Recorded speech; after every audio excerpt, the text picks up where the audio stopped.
Hello and welcome to episode 79 of the Movies in a Podshell podcast. I sounded a bit like Aaron Taylor-Johnson in Kick-Ass just then. The podcast where we take a theme and pick two films to fit that theme.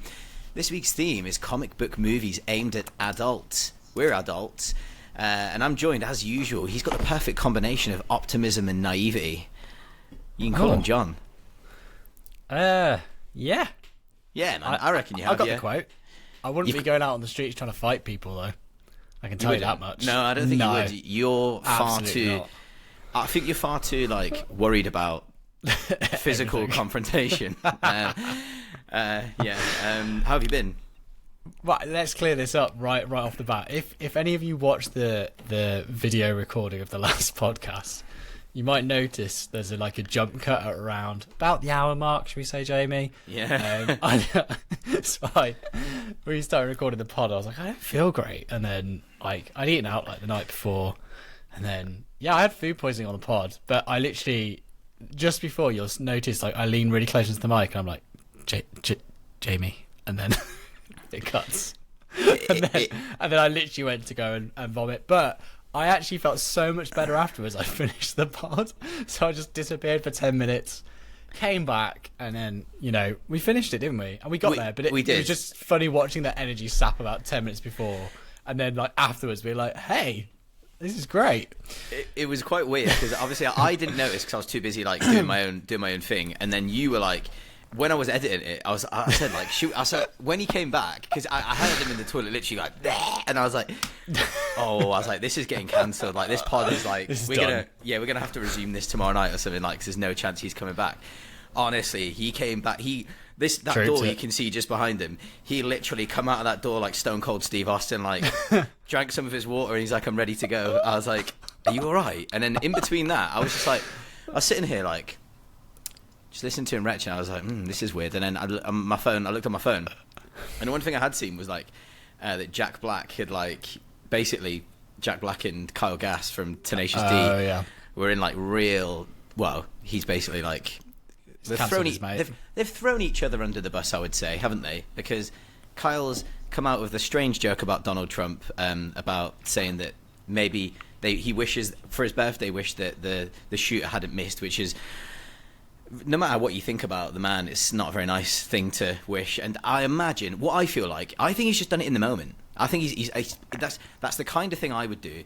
Is I would just say something crazy in the moment, and I wouldn't really mean it, and I just think it was funny because that's just the kind of person I am. But maybe it's not good. And then the Australian president, I think, was he demanded them to be deported. Crazy. I did not see us hitting that topic from me being sick mid-pod, but here we are. As I was saying, anyway, as I was saying, wow, that was my research, and so I wanted to tell you about it after you came back, but we had to go straight back into the pod. Hopefully it didn't sound too ridiculous. Also, at the time, we were talking about how much I was offended by the Texas Chainsaw Massacre, so the fact I was sick around that point is probably quite telling. Oh, yeah, yes. Very, very good, very good. Have you noticed I'm wearing something on my ears, John? Are those your new headphones? Oh yeah, boy. Yeah. Is there an audio delay or is it not? Is it all right? It's perfect. It's honestly, yeah, it's really good. Yeah, it's definitely different from my other headphones. I've had the Bose 700s, and I really didn't need to, I shouldn't have upgraded. Really, it's a stupid thing to do, and upgraded to the Sony XM5s. But because I'm now listening to high definition audio, because I'm a prick. I started it, and I'm sorry. Hey, we talked about this last episode, so let's not go too far into it. We're not getting too far into it. We recorded literally not even 7 days ago. So John wanted to do this. It was John that demanded this. Yeah, I did. Crazy. I did, because let's be honest, Deadpool's coming out, and if we release this afterwards, no one's going to listen. So Deadpool's out today. Deadpool versus Wolverine's out today when you're listening. So yeah, which would be Friday. Right, it'd be cool. The day of you listening. Yeah. So in terms of the first one we're going to do this week is Kick-Ass, and the second one will be Deadpool, but we'll get into that afterwards. I haven't watched anything because it's been 7 days, apart from a bit of Bear in the Big Blue House, which I'm pretty sure no one wants to hear about. And when I'm exercising on the rowing machine, I've ended up rewatching Succession because I do 20 minutes to half an hour sessions, so it's just an easy watch. Bang. Have you got one of those machines in the house? Not in the house, it's in the shed. You're starting to build a gym in the shed. I've become that person, yes. So middle class. It's unbelievable. Well, look, no, it's one of those where, look, I'm already defending it. No. It's because trying to balance work and keep any form of fitness for myself. Like, if I go to the gym now, and my gym session's like, I don't know, anyway, like 45 minutes, an hour. Are you a Tory? No, shut up. So, like trying to politics. Shut up. Politics. So, like, you a Tory?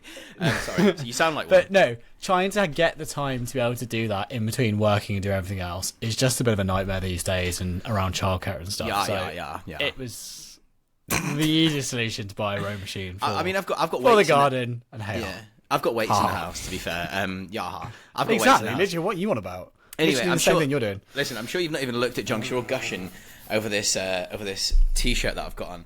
As you'll know, you can go to MoviesinaPODshell.sumup store and you can buy one of these bad boys. Look, this has been washed many times. I went to my local coffee shop in it the other day. Is that bad? My own T-shirt. Well, it's marketing, isn't it? Free marketing. It is, but also the cringe. picture. If Jamie just holds it up, if you just stand up for that, that's what my face looked like as I came back after Texas Chainsaw Massacre mid-episode last week. There we go.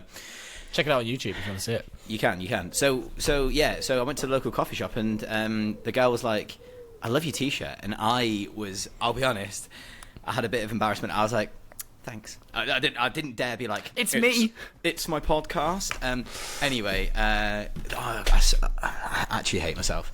Anyway, you can go and buy one of them for £18. They're still on sale. Obviously, if you want this actual one that I'm wearing unwashed, that's £30. Socks are going too as well. No, you don't want them. So you can to also be fair, the amount cinema tickets cost, as we raved about Odin, cost us like £50 to go and see a film. Yeah. I think it felt like it's a legitimate option at this point. So. Oh, so yeah, I wouldn't. I mean, if someone would. I wouldn't sell my socks. To be honest, I would do just about anything for the right price, and I've always said this. Hey, we talked about this last week. Yeah. What was it? I can't even remember what was that on for. What was the thing? Oh, staying in that house overnight. Not a chance. Yeah. Anyway, I'd do anything for the right price. If someone was like, "I'll give you a tenner," I'd be like, yeah. Anyway, you can find us on YouTube. You can search Movies in a Podshell, all one word, Tony. Otherwise, you might get some other, like, actual highbrow podcasts that come up. You can also find us on Spotify. Actually, on YouTube, our subscribers, every time we post an episode, our subscribers is slowly trickling up. It's very nice. Mm-hmm. So just please continue to subscribe. My arms are waving all over the place. You can go on Spotify and find us. You can go on Amazon Music and find us in HD. You can also go on Apple Music and find us. That bit right, though. Yeah, imagine listening to this in actual HD. Beautiful. Anyway, you can just basically find us anywhere. You can also write into moviesinaPodshell@gmail.com. We're getting a lot of spam at the moment, so saying, would you like to increase your follower account? We really love the how you're very honest on your podcast. They've definitely never listened to a single episode as well. Delete my number. Anyway, so John, have you been watching any... No, I'm not even going to pretend. I have watched... Next Generation?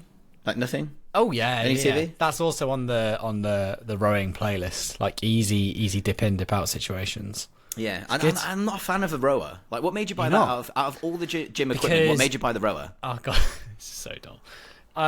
Because it's full body, mate. It's just easy win. Yeah, it's like, full body, mate. Yeah, it's just legitimately. It's like I love running, but it's so bad on my knees. And like I oh god, here we go.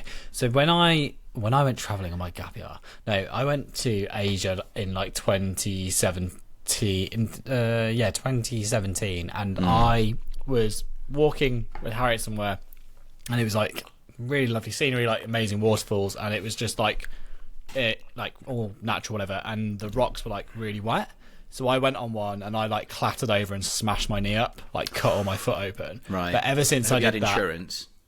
No. Luckily, I didn't have to go anywhere, but it was pretty gnarly, man. But one of those where, like, Anyway, I basically smacked my knee up good back then, and ever since, it's like it's all right on the whole, but like every so often, if I run too much on it, if I do too much on it, it just starts to feel knackered out. So a low impact thing is better. So that's kind of what got me onto the rowing trend. But also, I just like the fact of I haven't Well, I know you've got weights at home as well, to be fair, but I haven't got that yet. So it's just an easy way of doing upper body. Yeah. And, like, it does your legs way more than you think as well. Because when you think of rowing, everyone thinks of the pulling bit, but actually, when you're learning to do it correctly, it's all from the push from your legs at the start. So, like, some days my legs are like knackered. I'm like, why are my legs knackered? And it's just like, oh, it's from the row. This is so dull. I really don't want to talk about this. Do you take 5 milligrams of creatine a day? No. You should. It's good for you. Honestly, it makes you stronger and more energetic. God, I've outgrown my home weights. So I don't really do my home weights anymore. They were taken up. They were. Well, they were too small. They're too small, mate. That's the truth of it. There wasn't enough of them. I mean. Yeah, I was doing lots of compound movements. Anyway, we're not here to talk about... 10 minutes, 30 seconds in, and so far, about 5 minutes has been row machine chat. These T-shirts are actually an extra large. Anyway, it's a good job you are a slim guy, John, because that would start... Like, that's... I mean, you're doing your knee a lot of good there, carrying less weight, you know? But I would recommend... I just find it depressing that... I think we've talked about this in the pod as well, and actually even worse since we're on YouTube, where I can see us gradually ageing. Episode by episode. Speak for yourself, man. I get 8 hours a night. I was just going to say, like, the whole... Like, there's certain times when I exercise or do something now, and, like, it's so easy for me to, like, have my leg be bad for a day, or, like, pull my shoulder and stuff. And that's why I want to, like, take care of myself more. And, like, I had a shoulder injury. I tore a muscle across my back in, like, 2018, because I used to go bouldering loads. And it's mad that I can still injure that. Like, it's one of those things that recurs, like, you do physio and stuff. Yeah. 31. Like, I'm going to turn 32 in August, and I feel like I don't want to admit that already my body's starting to be like, no. Did you know that it's legal to take anabolic steroids in this country? As in, it's perfectly legal. As long as you don't get them imported by a delivery company, you can actually... buy anabolic steroids and take them, and that'll just make you stronger, John. Why are you looking right. So I'm ready to fight Jake Paul or someone. Well, he's on. No, we're not going to go there. Anyway, absolutely not. He was that close to saying something he shouldn't. He loves a lawsuit, doesn't he? Anyway, yeah. I went to the cinema and watched Longlegs. That's so funny. Me and my stupid. Do you know what? I've had about 200 milliliters of beer. Oh, so and here Long I am. Legs sounds like I actually listened to a review for it today because of it being a horror. I'm not going to watch it. However, you would like it. No, you would like it. And then this is what I was about to say. From the review I listened to, it sounds like I would like it because it seems to be more like the X-Files-y Millennium kind of weird vibe, like in the sense of, is this a paranormal aspect? Is it just normal? Mm-hmm. It said it compared it to the vibes of Seven. It was, yeah. So I feel like it may be one I would check out if you were sat next to me. Because my biggest issue was we've watched 2 horrors and we weren't sat next to each other. Yeah, so. I've just realised I did talk about it on the last pod actually. So you just said that, so what I'm going to do is we're going to pretend that didn't happen. You can go back to the last pod and you can hear what I said about Longlegs. Solid 8 out of 10, but not as good as Silence of the Lambs. So if we give it any more, we are saying that it's as good as Silence of the Lambs. Cool. So after we recorded, I didn't manage to watch any more films until the weekend. And what I did watch, I've been dying. I shouldn't have been dying to watch it because it was awfully depressing. I watched a film called The Coffee Table, which was a Spanish film. It is still a Spanish film. It's directed by Kaya Casas. I hope I've said that right. I've not seen any of his other films. So this is about Jesus and Maria. They're a couple, and they're going through a really difficult time in their relationship. They've just had a baby. They're having this, like... obviously, sometimes when people have babies, couples, it causes tension in the relationship because you're trying to work out who should be doing what. Your life's completely upside down. You mourn your past life, I've heard. All sorts of these things. And John's like, I just don't relate. No, I genuinely, do you know, there's a stat for like the percentage of couples that actually separate in the first 12 months after their child is born. Because really? There's I remember someone, another dad, told me about it at the start because it completely shifts your relationship. You go from being number one for like however long you're together, then someone else comes in, and it sounds mad, and literally everything's like turn around, but like some people just can't cope with it. Like they can't cope with the shift, and they leave. And also, if your relationship isn't particularly great to start with, exactly. It also doesn't help. So anyway, so we kind of follow these two characters, and they've got a baby, and she was a little bit older when she had the baby, and it was really difficult for her to get pregnant. All this kind of stuff. I won't spoil. You should go in dark. What I would say, and so something happens, and the film is so incredibly dark, like so incredibly dark and disturbing. And I was just sitting there like, and it's the way I would describe it is it's like uncut gems. Kind of like frenetic, automatic, no, that kind of frenetic, like stressful watch. Heart palpitations. But so it's that, but the writing's like very, very good. It's some people like have said it's a black comedy. I did laugh quite hard a couple of times, but it's deeply disturbing. So I was watching it, and the dialogue's great, and you're going through this stressful time with both of these characters, and it's like it's just super bleak. So, but it's great. Like I rated it. I rated it a 4-star. So it's a solid 8 out of 10. I'm not going to go and watch it at any time soon, and it like I feel quite sick for rating it an 8 out of 10. But the writing and the way it's done and the tension, you're not rating it on what happens in the film. You're rating it on the craft of the film and the writing, and it's really good. So I would recommend it. It's available to stream now. So I watched that, and then guess what I did watch? I watched 127 Hours for the first time in my life. Did you not see it in the cinema with me? That must have been an inferior friend, an inferior company. Who was it, John? Spill the beans. Who was it? I think it was CP. And he better be someone good. No. CP. Yeah. Oh, God. So Jamie has a big swig of his drink.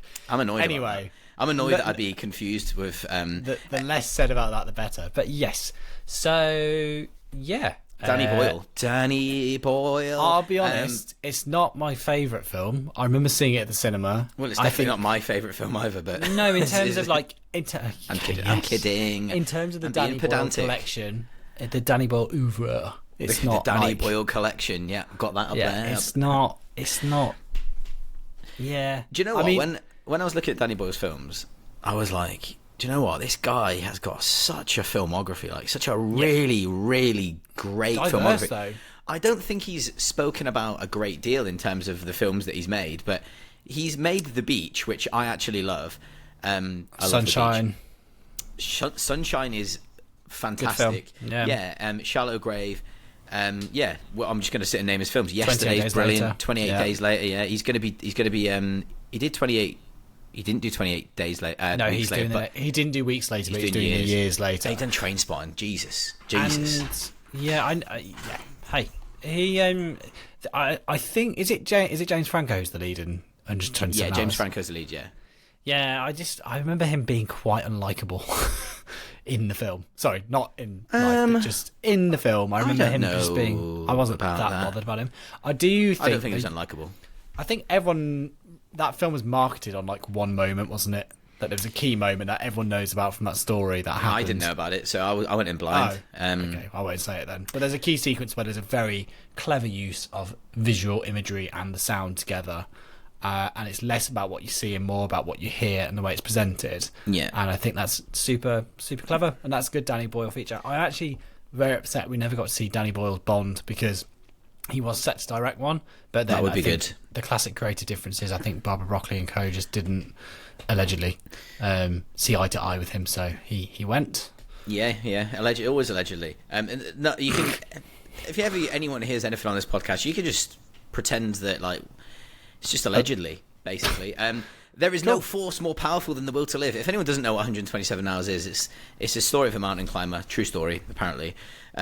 Allegedly. I'm on one tonight. Remarkable adventure to save himself after a fallen boulder crashes on his arm and traps him in an isolated canyon in Utah. He does drink his own piss in this film. He does. He has to survive. Have you ever tried it? No. It's not something I've ever felt like. When you were in Australia, the outback, when you were struggling. We had water.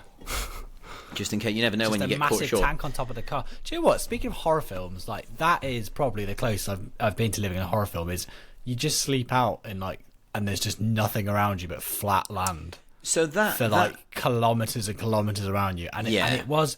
We did say like one day we would wake up and there would just be someone at the window, and like, what are you gonna do? Right, I tell you, honestly, that's how we felt like every night before bed. It's like, well, if that happens, like, you know, it's already too late, so just don't worry about it. I do think that's terrifying. So with like, Slept really well though. did you? Maybe it's because I just decided, well, If it happens, it happens. You know. you know. Anyway, yeah, I'll find that terrifying because that's like, and that's the argument in America, isn't it? For guns, like, is that when you're out in the middle of nowhere, like that kind of thing, like.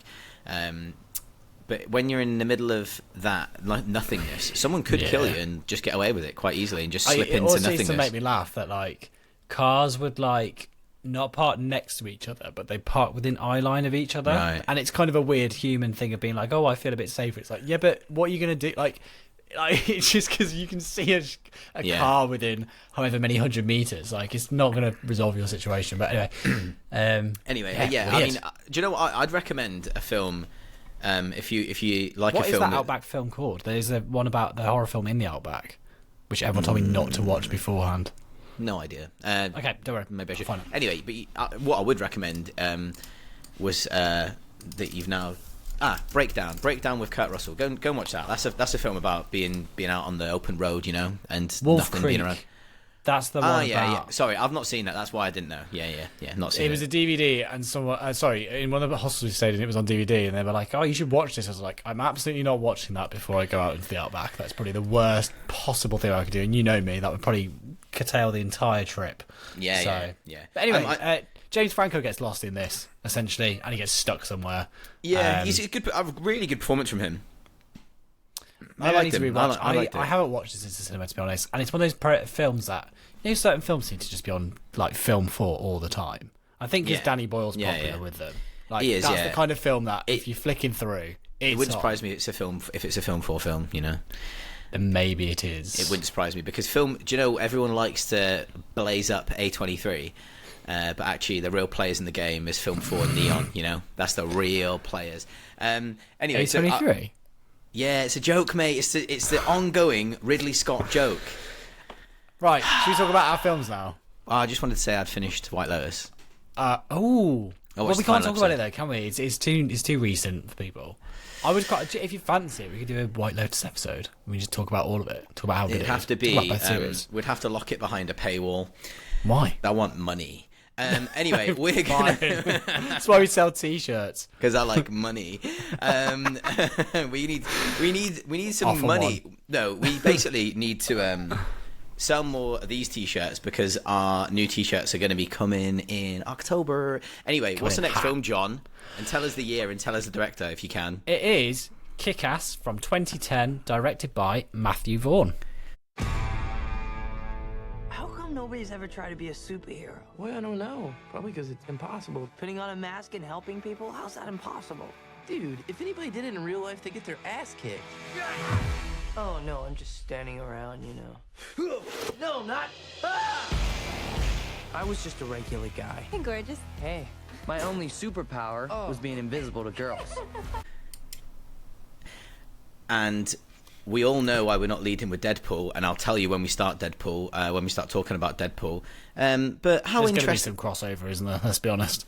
There is going to be some crossover. Just what you need to remember is that this was made in 2010, and the completely original first R-rated comic book movie that people like to quote was Deadpool in 2016, but it was Kick-Ass in 2010. There was definitely other R-rated movies before then, superhero ones. We could even talk about Spawn. We could talk about Spawn from which was apparently not what you're very saying is that comedy kind of style, and like I absolutely buy into that, like breaking the fourth wall, etc. Can I just two things? Yes. Matthew Vaughn. Yes. Interesting director. That sounds like such a put down straight away. Interesting. No, it's not actually. He's got no masterpieces, but he's got a lot of like quite good films. So like I am a massive lover of Stardust. I think Stardust is so good, and it could be my favorite film from him. It's got De Niro in it. It's got Michelle Pfeiffer. It's so good, and it's obviously based on the Neil Gaiman book as well, or Gaiman, however you want to say it. Gaiman, yeah, he's got Layer Cake, and I didn't realise. Well, I kind of did know as soon as I seen it. I was like, he's done the Kingsman films. First one's decent, other two So Layer Cake's his first film, which I didn't realise that was before Stardust. And then obviously he had some form of relationship with, like, he'd worked with Guy Ritchie, which I feel like you can sense in Layer Cake. That similar kind of like gangstery vibe. Stardust, you sweaty mug. Stardust I have seen. God, that is a throwback of a film. I have not thought about that film since 2007. I'm going to watch it tonight. Isn't it great? Probably will as well. And then, right, okay, let's go through his filmography, though. He was offered, I believe, X-Men 3, which we talked about in the pod previously, because Bryan Singer jumped ships to Superman Returns, but he didn't want to do it because the turnaround was too short. So he then did Kick-Ass. However, X-Men First Class he did a year later. So he ended up returning to the X-Men series, and I would probably argue X-Men First Class is probably the best X-Men film, bar X-Men 2. I think those two are probably the two strongest entries of the... I think it's you're probably not far off. I think it's better than X-Men 1. I like X-Men 1, but X-Men First Class is better than X-Men 1. X-Men 2 is probably the best all-rounder, but X-Men First Class is probably the most critically received one. I'd argue. Like, Matthew Vaughn loves giving you between a 7 and an 8 out of 10 film, doesn't he? He loves it. He loves that little 7 and 8 out of 10 film. So it's interesting you said that, because then you've got Kingsman, the Secret Service, like the first one, but then you've got the second one which didn't do quite so well, which is Kingsman: The Golden Circle. Then he's done a third one which was the King's Man. So the same one, which I haven't seen. I haven't seen probably his worst film. Okay, I've not seen Argyle, but yeah, interesting. Argyle's probably. I looked at the trailer for it. I was like, that's not for me, but that's fine. It's currently it's on Apple actually. It's on Apple, and the problem with it is it's another 2.5 hours.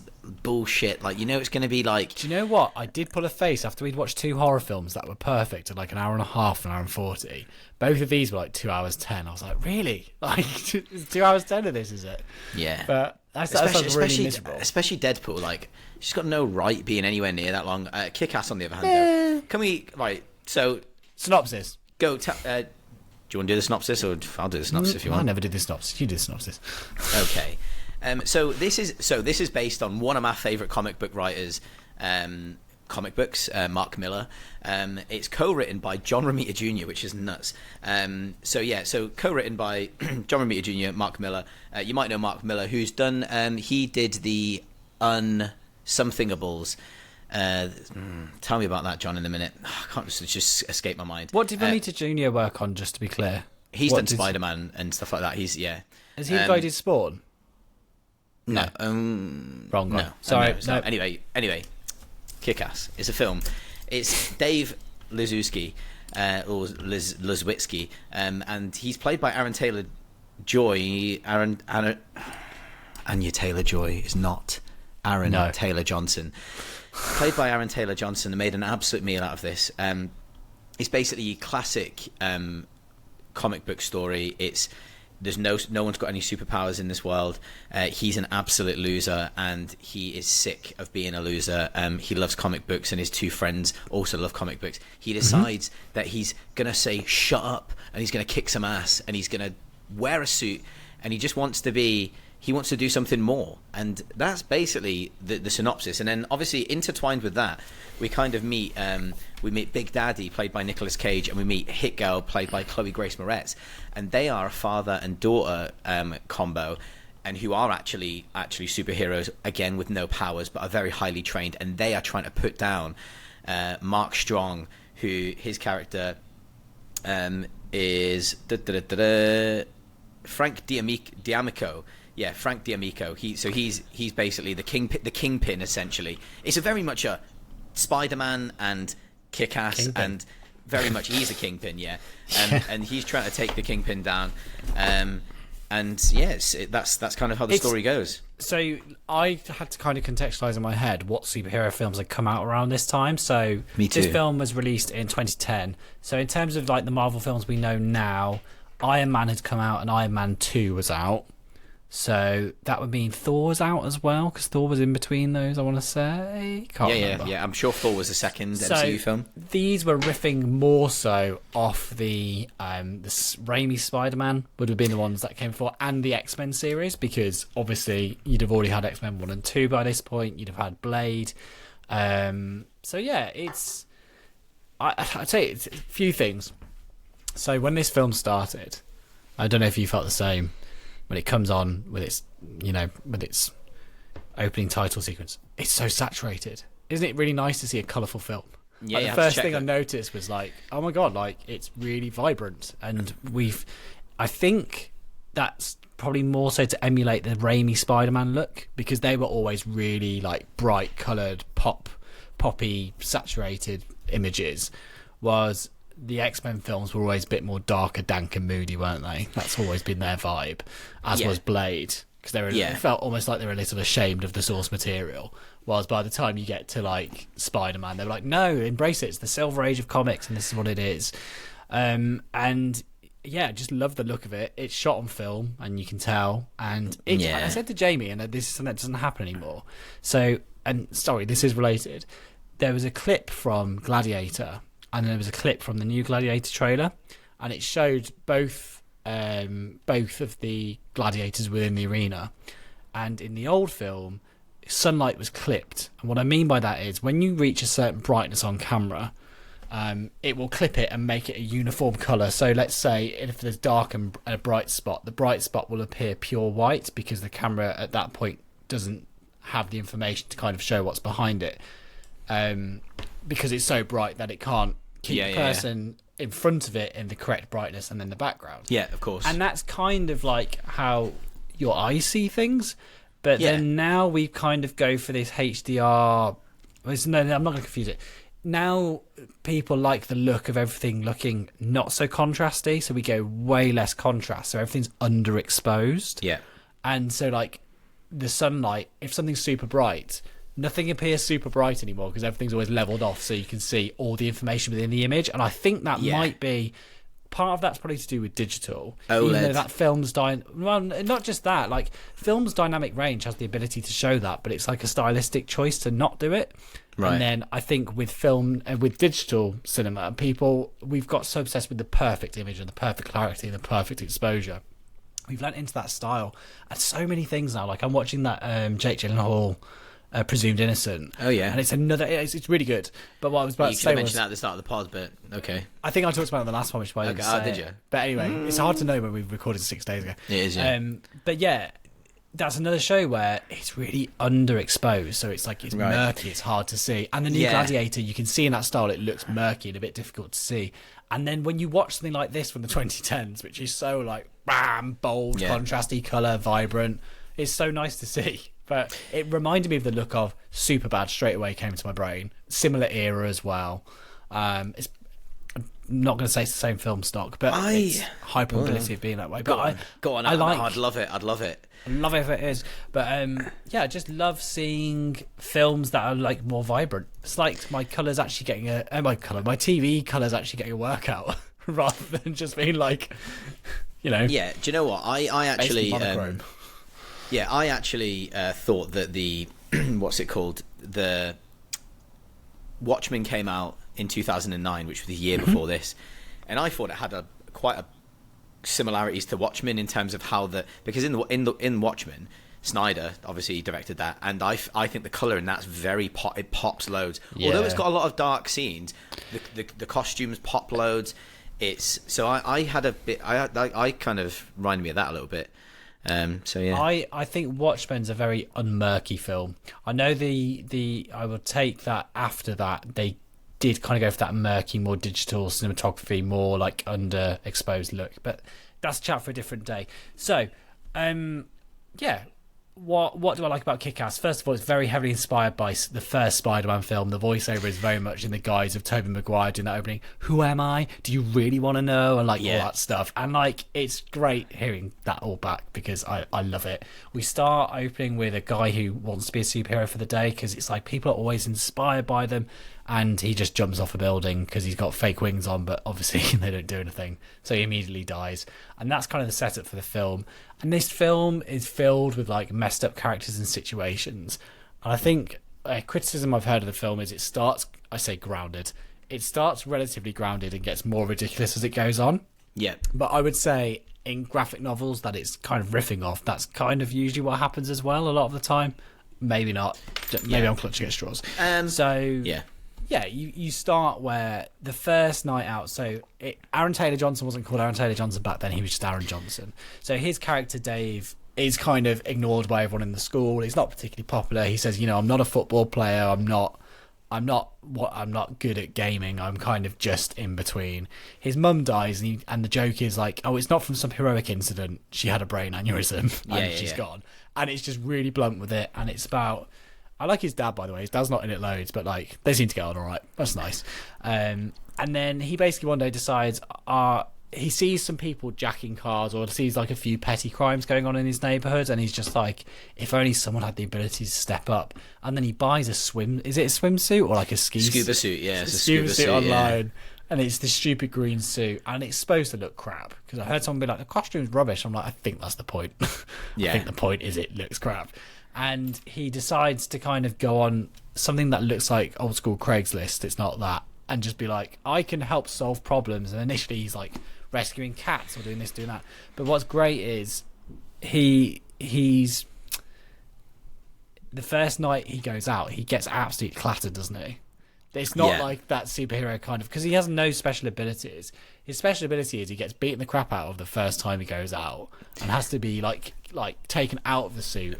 And then he gets replacement kneecaps and like. So his nerve endings are gone. It's quite well. That's the really important point of that is when him and his friend get like jacked at the beginning, and they get their comic books taken off them by these two just local like hoodlums, and they then go to he then goes to get them and sees them jacking a car. So he's like, "You two stop now!" Like all this kind of stuff, and then he's like. And it starts like, it's a no man, like with Prodigy. And so it's like starts with this like big fight. You're like, oh yeah, no way, like. And then all of us. So I remember that this particular scene was really shocking to me at the time. So I was like, oh my god, like. So he's fighting these guys, and it's quite realistic. And then all of a sudden the music stops because he gets an actual knife just shoved into him, and like loads of blood. And it's like, oh, he's not the hero, like. And that's why it's like it's subversing expectations, isn't it? Absolutely. And then straight after that, he gets hit by a car, and so then he has to have a big operation. All his nerve endings are shot, so he can't really feel pain. Girled. Yeah, he does. Yeah, a lot of the pain in his body's gone, as in he can't feel any touch, and he gets like metal plates put in, so he's a bit more robust, and that's the extent of his like kind of powers, But he finds out after that people know him around the school. After this point, because of what happened to him, and then there's a rumor going around that he's gay.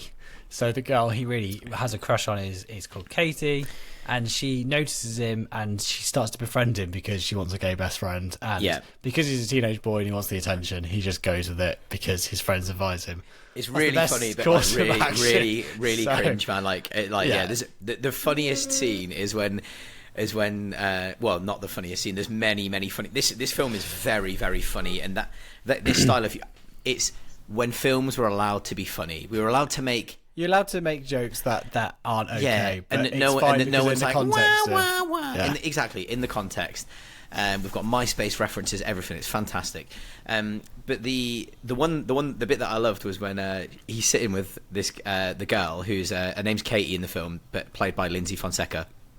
So he's sitting with her, and she's like, so do you mind, like is it okay like that, like you're my gay best friend, and his two friends look over, and his friends just nodding. His friends are played by Clark Duke and Evan Peters, who are in like Clark Duke's in a few films that I actually love. Evan Peters is also one of the Quicksilvers, just like Aaron Taylor Johnson is a Quicksilver. I have to be that person to get he's also done. Jeffrey Dahmer, and he's also in highly acclaimed film Never Back Down, highly acclaimed. By Jamie. The thing that like Clark Duke, he's in Hot Tub Time Machine, which I absolutely love. Was he in The Office, the American Office, or one of those? He was in one of those sitcoms. But anyway. I don't know. I've not watched American Office. It's too long, and it goes right downhill after a certain season. So I'm just like, nah, I'm good. Anyway, but he's also in a film called Sex Drive, which I'm probably slightly in the minority, but I just think that's a really funny film. Like, it's got Fall Out Boy in it, so what? And it's also got Seth Green playing an Amish person, and it's very funny. I remember that film. I have seen that. Yeah, it's good. It's good. It's just good shit. But you've got so them two are just hilarious, and that nod that they both give him to like basically say like. Just pretend that you're gay, like it's fine. Don't worry about it. It's just, and then that just carries on, like, and he's like, it's bad, like, but it's just really funny, like the context it's used in is just like very funny. So yeah, like all of those little jokes, the humor all the way throughout it is very super bad humor. Absolutely. And the jokes do land. The sequence where she invites him round to put on fake tan. Is it fake tan he's putting on? He's lotioning up her back and everything, and he's just like so smug. Yes, we know it's morally not okay, and no one's saying it is. But just seeing, it's a like, situational he's comedy. It's funny, man. Like, he's a 15-year-old or whatever he is in it. Like, it's the kind funnier of thing. Than anything in Deadpool. Is he older? How old is he supposed to be? 18? I think he's supposed to be like 18. Yeah. Okay, it's the kind of stupid stuff an 18-year-old would do. And it doesn't mean it's correct, but it's that kind of stupid, single-minded behaviour and following your, Stop apologising for it, John. It's funny film. But anyway, the humour's very super bad, and obviously, and my favourite part of it is it's got super bad royalty in it, which is you've got Christopher Mintz. How do you say his second name? Christopher Mintz-Platz. Yeah, that's what I say. I love him. Anything he's in, I find him so funny. Yeah. Maybe apart from in Promising Young Woman, where he's a horrible person. But in, I love him in the one where it's the, God, we did it on the pod. When he gets adopted. Role models. He doesn't get adopted. Role models. Role models. Love it. And his whole thing with LARPing, like live action role playing, absolutely adore him in that. Love him as McLovin, because everyone did. He's just... I am McLovin. Yeah, he's just great. Yeah. Yeah, just so good. Anytime he's on screen, he just lights it up, and he's just got that great voice where it's like, Dad, why you know, like that just kind of whiny, just like ridiculous. And even when he looks more adult, it still works. It's great. And sorry, go on. No, I was just like, no, he is great. And then, but then as well as that, like the casting in this is just like, oh, like I love it so much. Like we haven't even mentioned Nick Cage yet, really, have we? That's what I was going to. Yeah, you've got Nick Cage, like who's like absolutely chewing the scenery. Like he is so versatile, and this role is like fantastic for him. He's playing Big Daddy, who is like a Batman style character. So someone's described it on this Sunday Movies. Described it as it's the brutality of the Christian Bale Batman and the suit, with the action and with the character performance of Adam West. So it's very true. I texted you last night actually saying that, like when Nick Cage is in the bat suit or whatever, he's absolutely channeling Adam West. He's got that very like stilted like dialogue. He's like, "We are going over there," like kind of like he's almost William Shatner that was, but I know what you mean. Yeah, but you've got Nick Cage. The first scene of Nick Cage and Chloe Grace Moretz on screen. Like Chloe Grace Moretz is 13 in this film, and it's one of the greatest child performances I can remember. Like I've not seen a child performance like this in a very, very long time. She's amazing. But he's about to shoot her with a gun.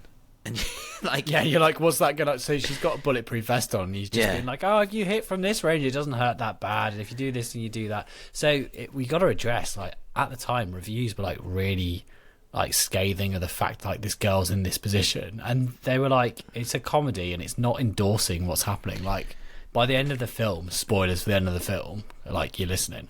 Like her dad's dead and she's in like a world of crime and almost dies herself. Like she gets battered. Like it's not trying to endorse it. And I think what Kick-Ass was trying to do was study that weird relationship of Batman and Robin, because in the comics, like Batman's going around with Robin who's like 13, 14. He's not always an older guy. Like he's a young kid, and it was like delving into like, how does that dynamic work? Like someone has to be messed up for that to happen. And in this film, the messed up person is Nicolas Cage, who was framed for a crime he didn't commit, classic, and his wife died when he was away, but also given birth. So he's catching up with the relationship with his daughter, but he's turning her into a trained killer. Now, apparently that's different to the comics. I'm not going to fully go into the differences because I don't fully know. Well, I'll go into the main differences because I've read the comic. It's been a long time. I do find it difficult when people are that kind of short-sighted and miss quite blatantly that this is quite obviously displaying this as not an okay thing. It's not an endorsement, is it? No. So the little girl is like, she wants a jetpack, like she wants a jetpack with a Gatling gun on it for like as a gift, and the way she's like flowing with the knives and stuff, like it's quite clearly done for laughs and also not endorsing it at all because of the life that they lead. It's horrendous, like, and I think that comes across, but it's funny. Yeah, of course it does. So yeah, and the people that miss that is wild to me. It's a situation that's so absurd, it's funny. It's like when there's films about war, Like, or like when we talk about, like, you know, Blackadder in a certain series when they're in World War One, it's like that situation is not funny at all. But there's comedy to be found in scenarios that happen in and around it. It's not endorsing the entire thing, though, is it? And anyway, I think it's called satire. I think it's called satire. So it just might be. And if it's gone over your head, I worry I worry for everything else that you're doing in your life. Let's talk about. Oh no, go on. You go first. I'll just talk quickly about the differences between the comic. Well, the main chunky differences. So the reason, so a lot the film's criticised a little bit because the first act is spot on with the comics, absolutely spot on compared to the comic, and there's a reason for that, and that is because they were writing. So Mark Miller and Romita were writing the first issue of the comic when this film started being produced. And so the comic wasn't even finished. That's like when they did 2001: Space Odyssey. They were writing it at the same time, and they were literally writing the script for the film. Right. So it's running alongside, and again with that, that's another massive issue people have with Game of Thrones. That's why Game of Thrones really tails off towards the end, because George R. Martin was like, well, this is the kind of story I had in mind. So like, it's not finished yet, but I mean, this is how you probably should end it. This is my rough nose.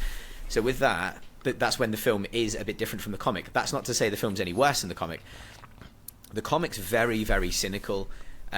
So the main difference with the film and the comic is the main character, Dave, played by Aaron Taylor Johnson, he is just an absolute loser in the comic. Like, he's not smart. Like, he's completely dumb. He's not popular. He's not good at anything. He's just a complete, like... He's a sad state of affairs, you know, and the comic overall is very cynical just in how it portrays him. So, for example, the first time he meets Katie outside the locker, you kind of got that funny like wave scene. He's like, "Oh, hey," like, and he's actually waving at a friend, that kind of thing. In the comic, it's not like that. They kind of meet differently, and she's like actually like really dismissive of him because he's quite pathetic. So. They're the main differences, and the difference between the beginning of the comic, how it is very like parallel to the film. A film doesn't. We've seen it loads of times. Adaptations don't have to be exactly the same. No, Watchmen is. I usually use Watchmen as an example because it's like, apart from the end, it's very, very close, like almost panel for panel in a lot of scenes with the actual comic. So. They're both good in their own right, and I think that if it was so cynical like the comic and so depressing like the comic, it wouldn't have translated to screen as well as it did. So that's my view on it. Yeah, fair enough. I think when I watched this film, so this is, just to be clear, it's the first time watching it. I'd never seen Kick-Ass before. What I thought was interesting was when Nicolas Cage is there's a sequence in a warehouse where he's basically taking down a load of people. It reminded me so much of Batman versus Superman. My favourite fight sequence in Batman versus Superman is when they're fighting when Ben Affleck's fighting a load of people around crates. It has got a bit similar. Yeah, it's got vibes. It's really similar. And I tell you what I like in Kick-Ass. In that film, like, it would be like moody, dark lighting, and like it would be appropriate for Batman. But the fact is, in this, he's still in the black Batman suit, but it's like bright white LED like lighting, like so it looks ridiculous. And I just really like the fact it looks so stupid because that's the point. But yeah, I just when we have the whole.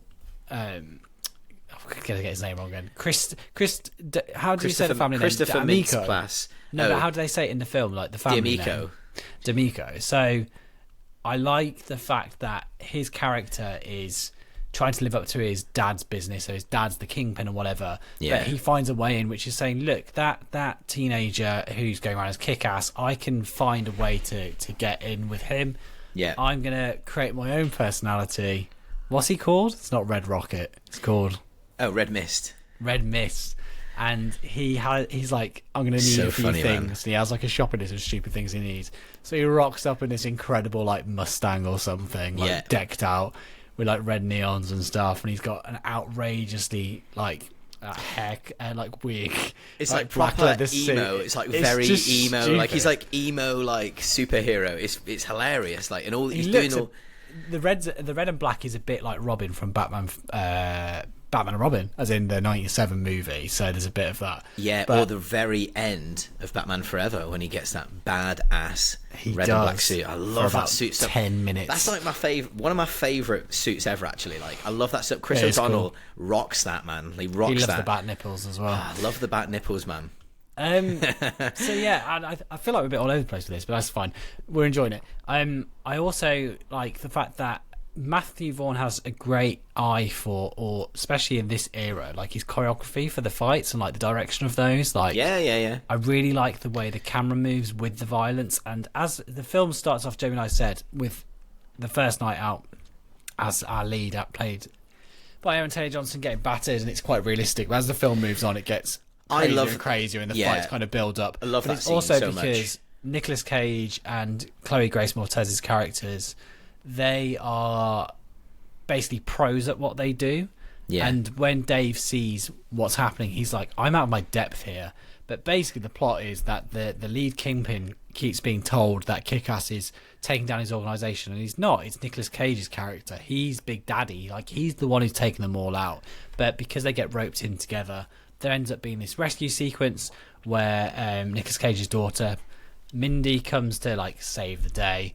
But as she does, I think this is my favourite sequence. He's kind of live streaming, like he's going to unmask the two of them. But before he gets the opportunity to do it, she comes in and kills a load of guards. But it goes pitch black. The strobe lighting, not good if you're not good with flashing images. But he's dictating to her how to use the weapon and how to rescue him as she's doing it, as he's being burnt alive.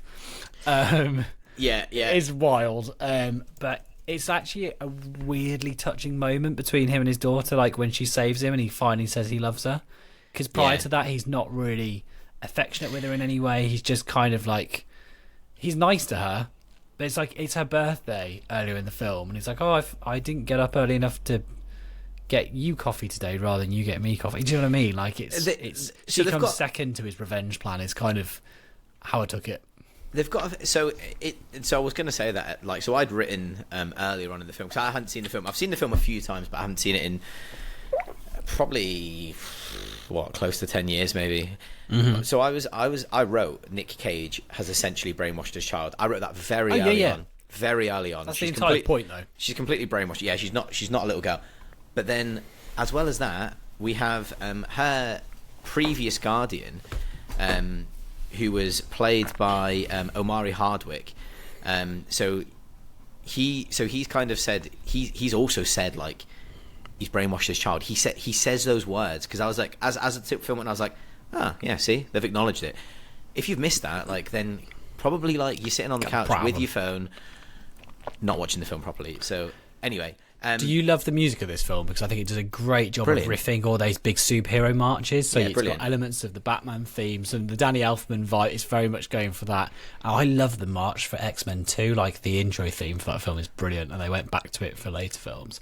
And it's kind of doing its riff on all of those, and like there's like really mundane things happening, but you kind of get this superhero flair, like brass and horns and strings all like rising for like these momentous moments that aren't momentous moments. And it's self-aware. Like, no, we haven't got the Deadpool directly addressing the camera, but the voiceover is. Yeah. So yeah, it's Mario DeVries, isn't it? Like, and he's not got a huge body of work. I think that he worked on Sucker Punch as well for Snyder, Romeo and Juliet. But yeah, like I don't know him much. But yeah, no, I did. I thought it was really good, and the needle drops were great as well. It's funny that you mention about those little bits, like, as in you skipped onto the strobe lighting bit, which is really, really fun. Love it. Really fun. One of my favourites. So the one thing I do love about this film is that, although it's very, very funny, you really feel the peril. Like, you feel peril like quite a lot, and you feel worried for the characters. Because he got stabbed early on, so there's still a sense of like there's some he's human, gravity like, to it. And when he does eventually get the girl, that also then gives you, like, he's got something to live for, he's got something to fight for, because really he was a bit pathetic before that, and he was just messing around with his mates in comic book stores and stuff. So the fact that he then gets a girlfriend, and you're like, he really loves her, and she wants him to hang up his... Let's explain how that comes about, though. So Katie basically keeps saying how much she loves, like, hanging out with him, yeah. Kick-Ass. Well, no, she loves Kick-Ass, and he starts to feel a bit like, I am kick-ass. Why am I not doing something about this? But prior to that, yes, she has said, if only you weren't gay, and he doesn't reveal that he's not at that moment, which was the opportune moment. So he decides, maybe I'll just turn up in my kick-ass costume. So she's like drying her hair with a hairdryer and can't hear anything. And he's through the window, he's like, hi, I'm kick-ass. Hi, I'm kick-ass. Hi, I'm kick-ass. And then she turns around and like sprays him with hairspray, and like it's really funny. And then he takes the mask off and reveals it, and then she's super into him. And that's that. But like, you're right, she gives him the kind of the go get 'em tiger thing we get from Mary Jane Watson in Spider-Man. That's very much her purpose of the will film. To live, almost like, and also a purpose, the thing to fight for, you know. Yeah, and so that's and they even quote Spider-Man at the end, but don't quote him like with no power comes no responsibility. Yeah. But that we do see that, but then just before that we see him go and try to take care of Razul. So she kind of shares with him before they're together. Like, they're just, at this point, he's just a gay best friend. At this point, like, he said, oh, there's this guy, like, she works at like a needle replacement clinic, so for where people can go and get some clean needles for if they're taking drugs. And there's a guy called Razul who won't leave her alone, like stalking her, that kind of thing. And he like goes up and obviously has this like bravado from somewhere, and he goes in, and it's like really seedy, like it's basically a drug den, and it's full of these like big guys who you just know he's out of his depth immediately, and he's like gives him the ultimatum, like, you need to leave her alone. He's like, or else what? And he's like, or else I'm gonna come back here and break your effing kneecaps or something, like. Yeah. And then it all kicks off, like, and he just gets sparked straight away, and then Hit Girl comes in. Yeah. And the line she says is just like the best line of the film for me, and it's, okay, you see next Tuesdays, let's see what you can do now. And apparently that's even more offensive in the States, because like in the UK it's used in comedy. Oh yeah, not loads, but like I use it as a conjunction. I use it as a term of endearment most of the time when I'm on the pod. But in America, I feel like it's more offensive. Let's say. Well, I think what it is that they don't know how to say it properly. No offense. I love the way it's said in Gone Girl. There's one use of it in Gone Girl, and it's incredible. My favourite use of the See You Next Tuesday. Married this. Yeah. Oh mate, you got like Rosamund Pike is incredible. But anyway, we need to Google the best use of the See You Next Tuesday in films. One of my favourite one is Mina Savari in Ghost World. No, not Ghost World. American Beauty, where you've got your man and he's like, you're boring, you're plain, and then she's like, no, is it the girls? No, it's the girls that say it. And she's just basically like sticks her middle finger up and does. It's really funny. Anyway, so great use of the word, especially by a 13-year-old girl. That's why it's just so funny, man. Like, and she's like really believable. Like, and she's got so much like pitch when she's delivering lines. She just gets it. Like, and I actually want to see the second one now, because I've seen the second one before, but I want to. I've never seen watch it. So yeah, I've not seen it for a long time, so I will go and watch it. But it's just brilliant, and so that scene as well, like, she's just like headshotting everyone. The great thing about that strobe light scene that you've just reminded me of is that a lot of it's done in first person, so it goes into the goggles. It's just another way of like showing the action, and that's just really, that is the one thing I will say about Matthew Vaughn is his creativity when it comes to action is second to none. Like, he really knows how to show action well. Like, he does similar things in Kingsman. Like, that's really, and he's got those similar kind of, and it is that however, that was done in Doom, wasn't it? Do you remember Doom 2005? Carl Urban, Rosamund Pike, The Rock. Yeah. So in that, they were like, oh, we're filming this in a way you've never seen it before. So they do the thing like behind the machine gun. So like, I've never seen Doom all the way through, actually, I must say. It's one of the first clips. There's a film called Hardcore Harry. Is it Hardcore Henry or Harry? One of the two. And that was the GoPro shot one. Yeah. So I've seen, that's quite good. But yeah, no, I just think that all those scenes are great. And then obviously with that, the way, another great scene is when they're in the Mistmobile, which is love it. Red Mist car, and they're singing and they're vibing to Niles Barkley Crazy. Yeah, it's just great. The only go on. No, sorry. I was just going to say, the one person I would like to mention who's I do think is also very, very funny is Mark Strong. So Mark Strong's playing the Kingpin, Frank D'Amico, and he's like, he's brilliant. very Like good. he's just very funny again. Like he's just like he doesn't care. Like he shoots a random kick-ass dead in the street, and he's then snorting coke off his desk. Like Gets walked in on by his son, and like he's very good. He's just very funny. Like He played a very similar character in Shazam. Did you watch Shazam? He was I the did bad see guy in Shazam. that. Yeah, I did see Shazam. Very similar. Very forgettable. Anyway, Forgettable. I liked him in Rock and Roller as well. He's in Rock and Roller. Is he? No, I've Yeah. not seen Rock and Roller for a very, very long time. But yeah, no. Look, this film for me is a complete. Like I'm sitting in, I'm pissing myself throughout the whole film. The writing is really on point. Matthew Vaughn's writing actually, and it's just very funny throughout, and all the jokes land, and it's not cringy, and the cringy parts are meant to be cringy. Brilliant. Like for me, Nicolas Cage is great in it. Do you know what? I think it's of like the comedy superhero films, it's probably up there as my favourite. There's not loads of them, so let's say in that bracket, let's say we've got Kick-Ass. These are the ones I've seen. Kick-Ass. Yeah. You've got Deadpool 1, 2. You've got Thor Ragnarok, and I'd say you've got Thor 4. Yeah. I've not seen Thor 4. I refuse to watch it. So I say those are my 5 films. I'd say of that selection, it's definitely top, like hands down. I That don't probably think gives a hint into where the next part of the pod's going. I don't think it's anywhere close. Like for me, like Kick-Ass is like it's one of my favorite superhero films. Like really, it's one of my favorite comic book films. I think it's really strong, really strong. I love the ode to like that era of superhero films when they didn't know what they were. So like Spider-Man 1 and 2 is interesting, but then you got like we talked about this before. Some of the most interesting like failed. Let's say failed. Yeah, the failed projects that didn't take off of superhero films from that era, like Daredevil 2003, are far more interesting than a 6 out of 10 mundane Marvel kind of like, you know, Ant-Man Quantum is the one that springs to mind. It like I watched like about 40 minutes of that film and just gave up because it was just really just like I don't care. Like it's just doing nothing for me. It's run of the mill and it looks a bit crap. That's it, isn't it? I think and like at least with the mistakes, they're interesting. Like Colin Farrell's amazing in that film. Well, like who would have thought that? And like, I don't mean to be that guy, but I do like like, the film. that's why even Morbius had something going for it, because it brought back that like. It and didn't this know is what where the hell it was doing. This is but why in a like fun way. This is where all credibility goes out the window for us, and that's where people are just like, yeah, okay, I'm not really on board anymore. But tell you what I enjoyed about Morbius is Matt Smith just dancing around. I thought that was great. I think the reason why those things are good is because you've it's not trying to tie into something. It's just a standalone thing. Blade, Daredevil, like all the ones you mentioned, they're brilliant. Like Daredevil director's cut.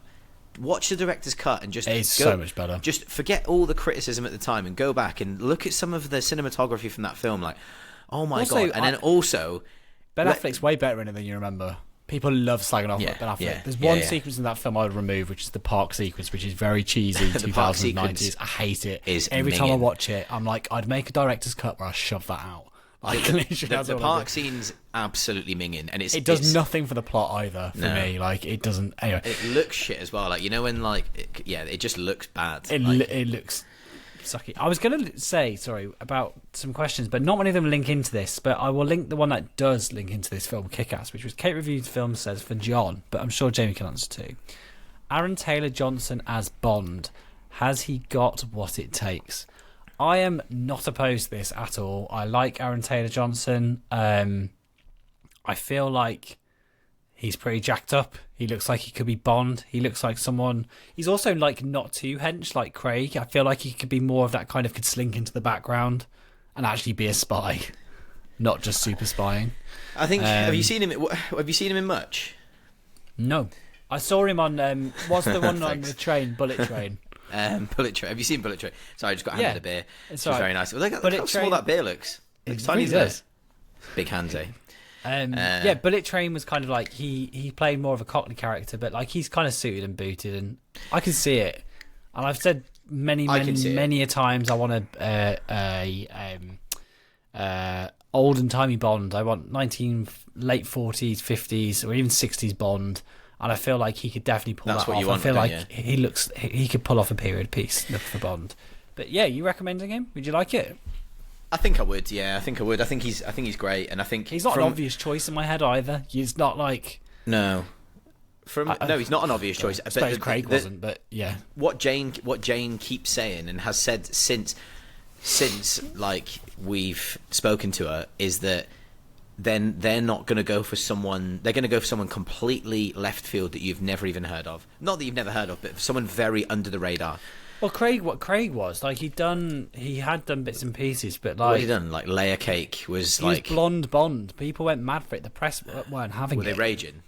Oh my god, yeah, it was an entire thing. It's pre-internet. It's when newspapers used to like berate him for months before the film had even started filming because he was blonde. And there's us thinking I mean, it'll be rubbish because he's got blonde hair, and then it came out and I was like, "Is the best Bond." If you think about the films, so he had done. I'm looking. I can't see the dates on these films, but I'm just looking. I'm going to guess. Tomb Raider, I remember. He'd done Tomb Raider. He'd done Munich with Spielberg. Munich's very good. Road to Perdition.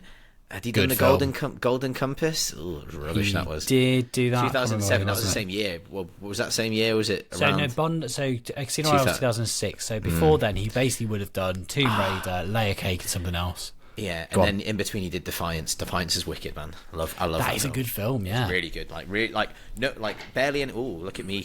Do you know? Can I just share with you, right? Are you having a nightmare tonight? No, but do you know what? Do you know one thing in this world that one of the things that like really grinds my gears more than most in the world, right, is there's nothing worse than picking up a glass and the coaster sticking to the glass. You've actually said this on the pod before. Well, I'm saying it again. Maybe I need to, do you know what? Maybe I need to stop. Maybe I need to get better ones. It's honestly like insufferable behaviour from coasters. Second question in relation to Kick-Ass. It's almost anyway. Worst dads in cinema history. Now, Jamie had a very funny one earlier on. A funny one? No, the one I thought of like immediately, like off the top of my head. There was two. Go on. Are you saying the funny one was Lester Burnham from American Beauty? That just cracked me up. I was like, right, yeah, fair. Yeah, Lester Burnham from American Beauty is this Welsh shit dad. But the other one that came to mind immediately was Corey Feldman's dad in Stand By Me. No, that didn't spring to my mind, but yeah, go on. Yeah, it was the first one that came to my mind was Corey Feldman's dad in Stand By Me. Stand By Me. Yeah, that you're missing an obvious one from a film you love. Not Darth Vader. No, not Darth Vader. That's too obvious for me. Jack Torrance in The Shining. Oh yeah, of course. Yeah, he's lost it, mate. He's having none of it. Yeah, he's a pretty bad father, isn't he? I think he's up there. I mean, you could say Darth Vader, on the basis of like killing younglings and chopping off his son's hand and God knows what else he did. Yeah, I think that's a bit worse than. No, it's not. It's about as bad, isn't it? One's a galaxy-ending thing. The only other one I would say that always does come to mind. I don't know if we've been asked this before, but Harry Wormwood, played by Danny DeVito in Matilda. And the same character he essentially plays in It's Always Sunny in Philadelphia, when he's basically the same horrible person. Really horrendous dad. Did we do Matilda on the pod? No, we didn't, but I think I was talking... So, we've talked about it before. Yeah, maybe I had a barbecue. My brother had a barbecue maybe about a year and a half ago. And basically, I drank probably about 10 beers and went and sat in the front room and watched Matilda, and then all of the kids from this barbecue just came in and watched Matilda with me. And I was that sounds really bad. Like I don't have any kids, and I wasn't looking after any of them, so their parents were there. Enjoying watching Matilda. I was just watching Matilda and just being like to the kids, "This is one of my favourite films." I'm joking. I was supervised. It's fine. That sounds really, really bad. Thanks, Kate, for getting me cancelled. So, Harvey Osborn. Sorry. Harvey Osborn. Pretty bad dad, isn't he? What? Norman Osborn, you mean? Norman Osborn, yeah, but pretty bad dad. Spider-Man 2. Yeah. In Spider-Man 1. Spider-Man 1, shite dad. Killed by his own glider.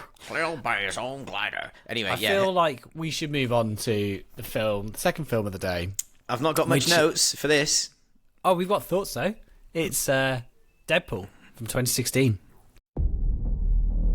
I love you, Wade Wilson. We can fight this. You're right. The cancer's only my liver, lungs, prostate, and brain. All things I can live without. What if I told you we can make you better? You're a fighter. We can give you abilities most men only dream of. Make you a superhero. You just promise you'll do right by me, so I can do right by someone else. And please don't make the super suit green. Yeah. I just confidently said 2016 when I didn't have the IMDb up. So Well done, I'm mate. just gonna, Well done. Well I'm just done. going to check it. You're correct. You're correct. No, you are I correct. was correct. But now, what I will say is this film was directed by Tim Miller, and I like Some of Tim us make Miller. notes. So the reason I like Tim Miller is he used to make cinematics for like loads of video games back in the day. And he worked in a production company doing that, and then he directed some movies as well. And the first one, I believe, he did a short first called Rockfish, but Deadpool was his first feature film, and then the other film that I liked that he did was Terminator Dark Fate. I'm not saying it's the best film in the world, but it's a film I like. I like the integration of the effects. Let me tell you. Yeah. Go on. Yeah. I love Terminator Dark Fate, and people have an issue with Terminator Dark Fate, right? Films so that was going to be one of my ideas for the pod, because I always try and come up with like themes for the pod. This one, John was like, I want to do after our crazy last pod where John was like not in a good place to the point of where he threw up in the middle of it because he was so upset, not because he'd ate a dodgy tie. John's like, why have you always got to like out me for everything? What do you think it was, by the way, from the tie? Like, what dish?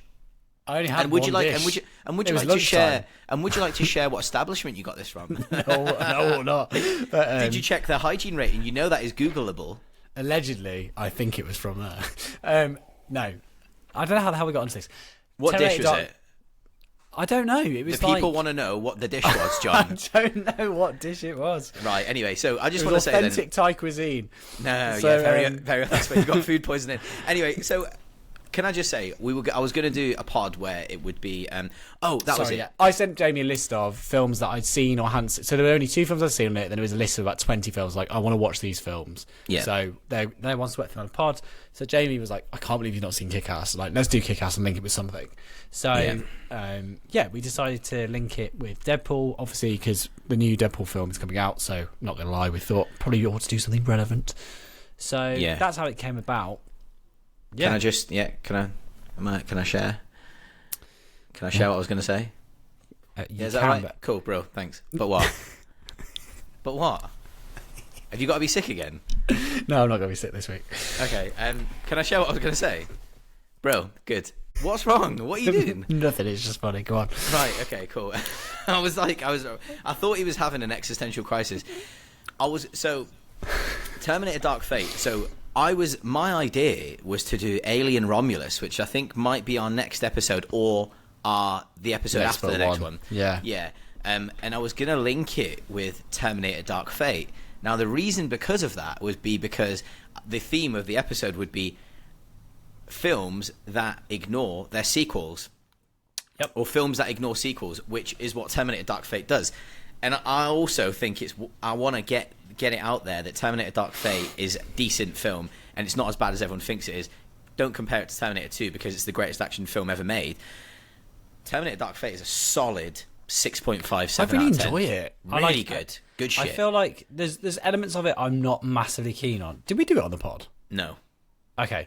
No. There's elements of it I'm not so keen on, which is like Arnie becomes his robot that was sent back is aged, and it's like they've got to get it in there because it's just cheaper for him to age. Fine. And they're like, oh, he's ended up becoming a sentient AI and all this stuff, but that part didn't even bother me that Doesn't much. he fit It's- curtains or something? Does he put like? Is he, he like fits, a curtain he fits fitter or something? blinds. Yeah, I remember brilliant. just being like, oh my god, what the hell, like whatever. But anyway, James Cameron actually suggested it, so I'm like, oh, what do I know? Anyway, by the by, I enjoy Tim Miller's sense of action, and I feel like first things to say about Deadpool is I remember being at college and there was a leaked video which was the opening of this film. So it's before the film was commissioned. There was a CGI cinematic of the opening sequence. Do you remember this on YouTube? Nah. Did you watch it back in the day? 2016. Was it in 2016? No. It was leaked years before. Years before. Oh, okay. Yeah. So before, God, there was a YouTube video which was basically that opening sequence, pretty much play for play. Wow. And it was like Okay. it was rougher. You could probably, if you search for it, you could probably still find Well, it. you And I can talk about it while I search it. And I remember, like, years later being like, oh my God, it's finished. And they've made it into a film. Yeah. So I believe when Ryan Reynolds did X-Men Origins Wolverine, he was promised he'd get a standalone Deadpool film at some point, I believe. So I feel like, obviously, the Deadpool film was a smaller budget than the other X-Men films. But I feel like they made this pitch video to send out, which was that opening CGI sequence. So it would have been 2014, John. So I found it here. Okay. And it says it's on Daily Motion. 10 years ago, it was leaked. There you go. So that would have been 2014. Then 2014. Because that's 10 years. 2014, 10 years ago. So there you go. So I'd seen it. So it was. What I like about that is because of Tim Miller's, he's been working with games engines to make like these amazing cinematics. He has a real visual flair, and I feel like he does a great job. That opening sequence of Deadpool is a car's tumbled over, and you're basically doing a camera's revealing all this situation, and it's almost like it goes from one panel of the comic to another panel to another panel, but it all happens by a camera moving through a space and revealing the next thing rather than cutting. I think that's a really interesting, clever technique. And also, to be fair to him, when the action gets going, he knows when to cut to the CGI double, and he does a thing where I don't like the visual look of Deadpool because it is quite grey and murky, but I think I know why they're grey and murky. I think it's to cover the CG. I think it's a better integration. When they go to the digi doubles, it's harder to tell when you've kind of got this uniform, like the lighting's actually always quite flat. It's just overcast because it's easier. And maybe it answers some of the questions we raised at the start of the pod. And I think the action of this film I really enjoy. I think it's well executed. I do like the way Deadpool fights, and like there's gags to be had with the fact, like in the opening sequence. So this film starts with like we start essentially towards the end of the film, don't we? And then we jump back to find out how we got to that position. Do you want to give a synopsis, or do you want me to? Why not? Let's you go give back. a synopsis because you know what you're doing on this. So Deadpool is simply he's already a mercenary before he becomes Deadpool, but he's essentially a guy who gets hired to sort out situations, but he makes it clear he's not a hero. He's already a pretty bad person. He meets his wife. He meets his partner, Vanessa, in a bar, and it's hinted at. Is it hinted at she's an escort before she's a stripper? I think she's a stripper. Oh, fine. And then he ends up falling in love with her, but just as he gets to the good bit of his life, as he says, he finds out something really bad. He's going to die of cancer. So he finds an alternative treatment, which is essentially to get your X-mutant gene to come through. So he's tortured until he gets like a mutant ability, which ends up being that he can heal himself, but not just like Wolverine, like he can have limbs cut off before it works. And the problem is he really pisses off the person who does this process because he's a wisecracking guy and can't keep his mouth shut, and he upsets the one and only Ed Skrein, who is also the main baddie in Rebel Moon and was one of my favourite parts of that film. Anyway, and he best pisses part him of off. glitter on the dog shit. Behave. Can't wait for the 3-hour cut. We should have talked about that. And basically, Deadpool's face is all messed up. That's basically what the plot is, and he's worried that Vanessa won't love him anymore. But later on, she finds out that he's still alive, and she eventually gets kidnapped, and it becomes a rescue. In between that, we get him fighting along the way. Basically, the film is interesting because the whole shtick is Deadpool knows the audience is watching, and he talks directly to you. He looks at you within a frame. So it's not just voiceover. There's moments where he's literally looking at you and speaking to you about things. He'll make jokes about how crap some of the X-Men films are. He'll make a joke about how when he goes into the X-Men school that he can only see 2 mutants. It's almost like Fox didn't give him the budget to have more characters in there.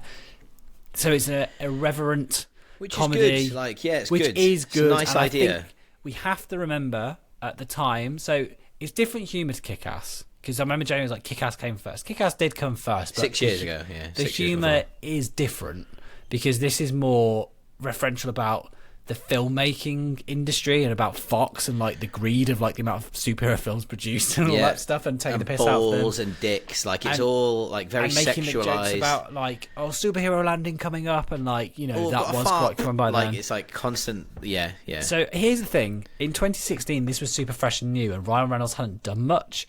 Now, and this links into a question, and actually maybe I'm going to read the question first.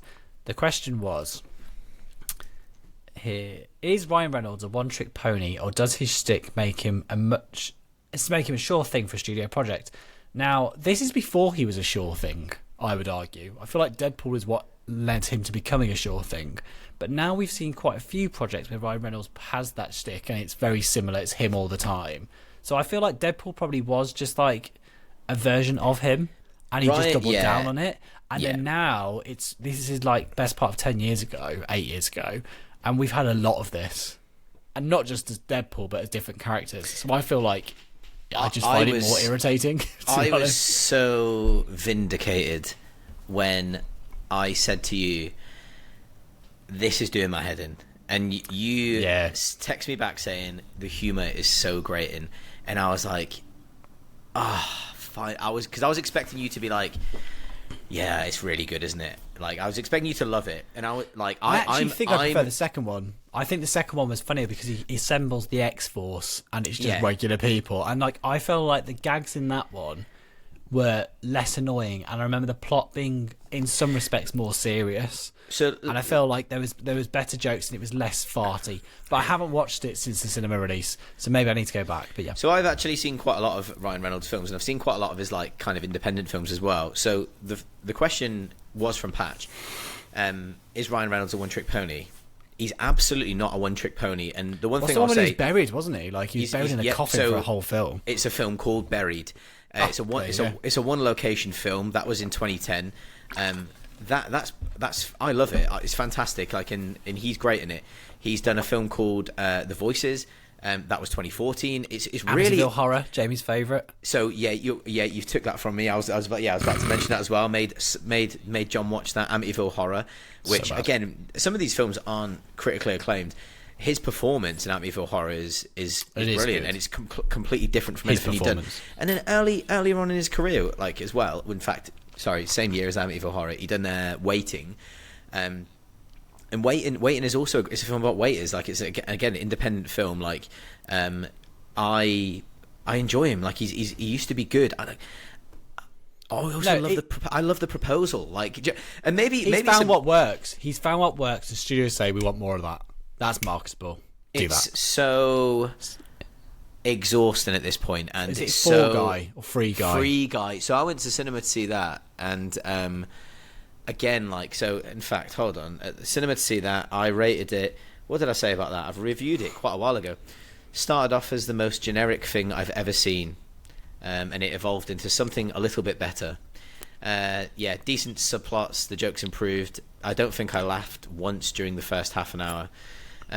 I just think it's Ryan, and then look what I've put. And this was in 2021. I wrote this. It is Ryan Reynolds playing Deadpool again. Like, yeah, it's. I think I'm just completely. We're numb to it now. It's fine. We've had so much. I think also Deadpool's appeared in loads of adverts for things and stuff as well, like commercials. Like he was even in one of the This Is Wrexham commercials, I'm sure it was. So I feel like we've kind of been so exposed to it, it's diluted what was special about it. So when it first came out and it was breaking the fourth wall, it was like, oh my God, you can't slag off the film series you're part of. Yeah, like, do you know what I mean? Like, you can't do that. Like that's shocking. I remember loving it. How crazy that is, but yeah. I remember. Back in so this is something to be really like. This is something I've kind of thought about since I've watched Deadpool, and I've tried to reflect because I often do, and I'm like, so if I don't like something, I'm like, why didn't I like it? Or if I used to like it and I didn't like it anymore, I'm like, what's changed? The answer is me. I've changed, and also my exposure to things have changed. So since Deadpool in 2016, which was 8 years ago, I've watched probably maybe 1,000 more films. So, and I've also seen like stuff like Six Underground, which is absolutely garbage. Like, so again, it's I don't know. Like, yeah, here we go. Like, Six Underground. I wrote on Six Underground in 2020, a year before Fall Guy. This is a film about Deadpool faking his own death.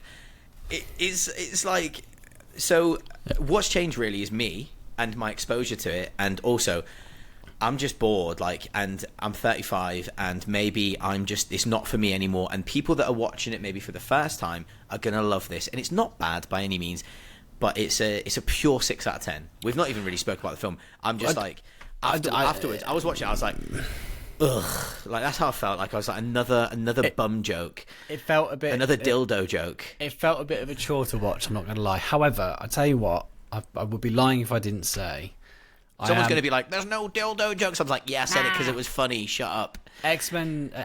You dildo. Deadpool 2, I remember really enjoying because it had this whole thing about the X-Force, but it was just random people he hired, and I think only one of them had powers and the rest were just normal people. I remember that being quite funny, I'm not going to lie, and I feel like it had a slightly higher budget, so it expanded it more.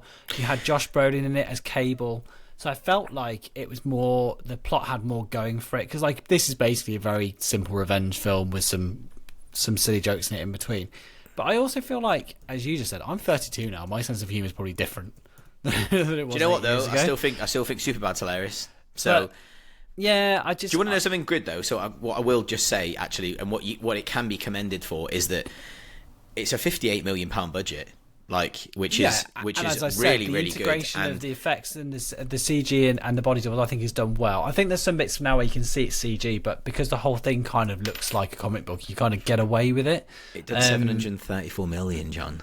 I also think he does have chemistry with Vanessa. That's wild. It done His relationship with her is 734. good. Sorry, yeah. I think there is chemistry genuinely there, and I feel like they sell that. There are positives.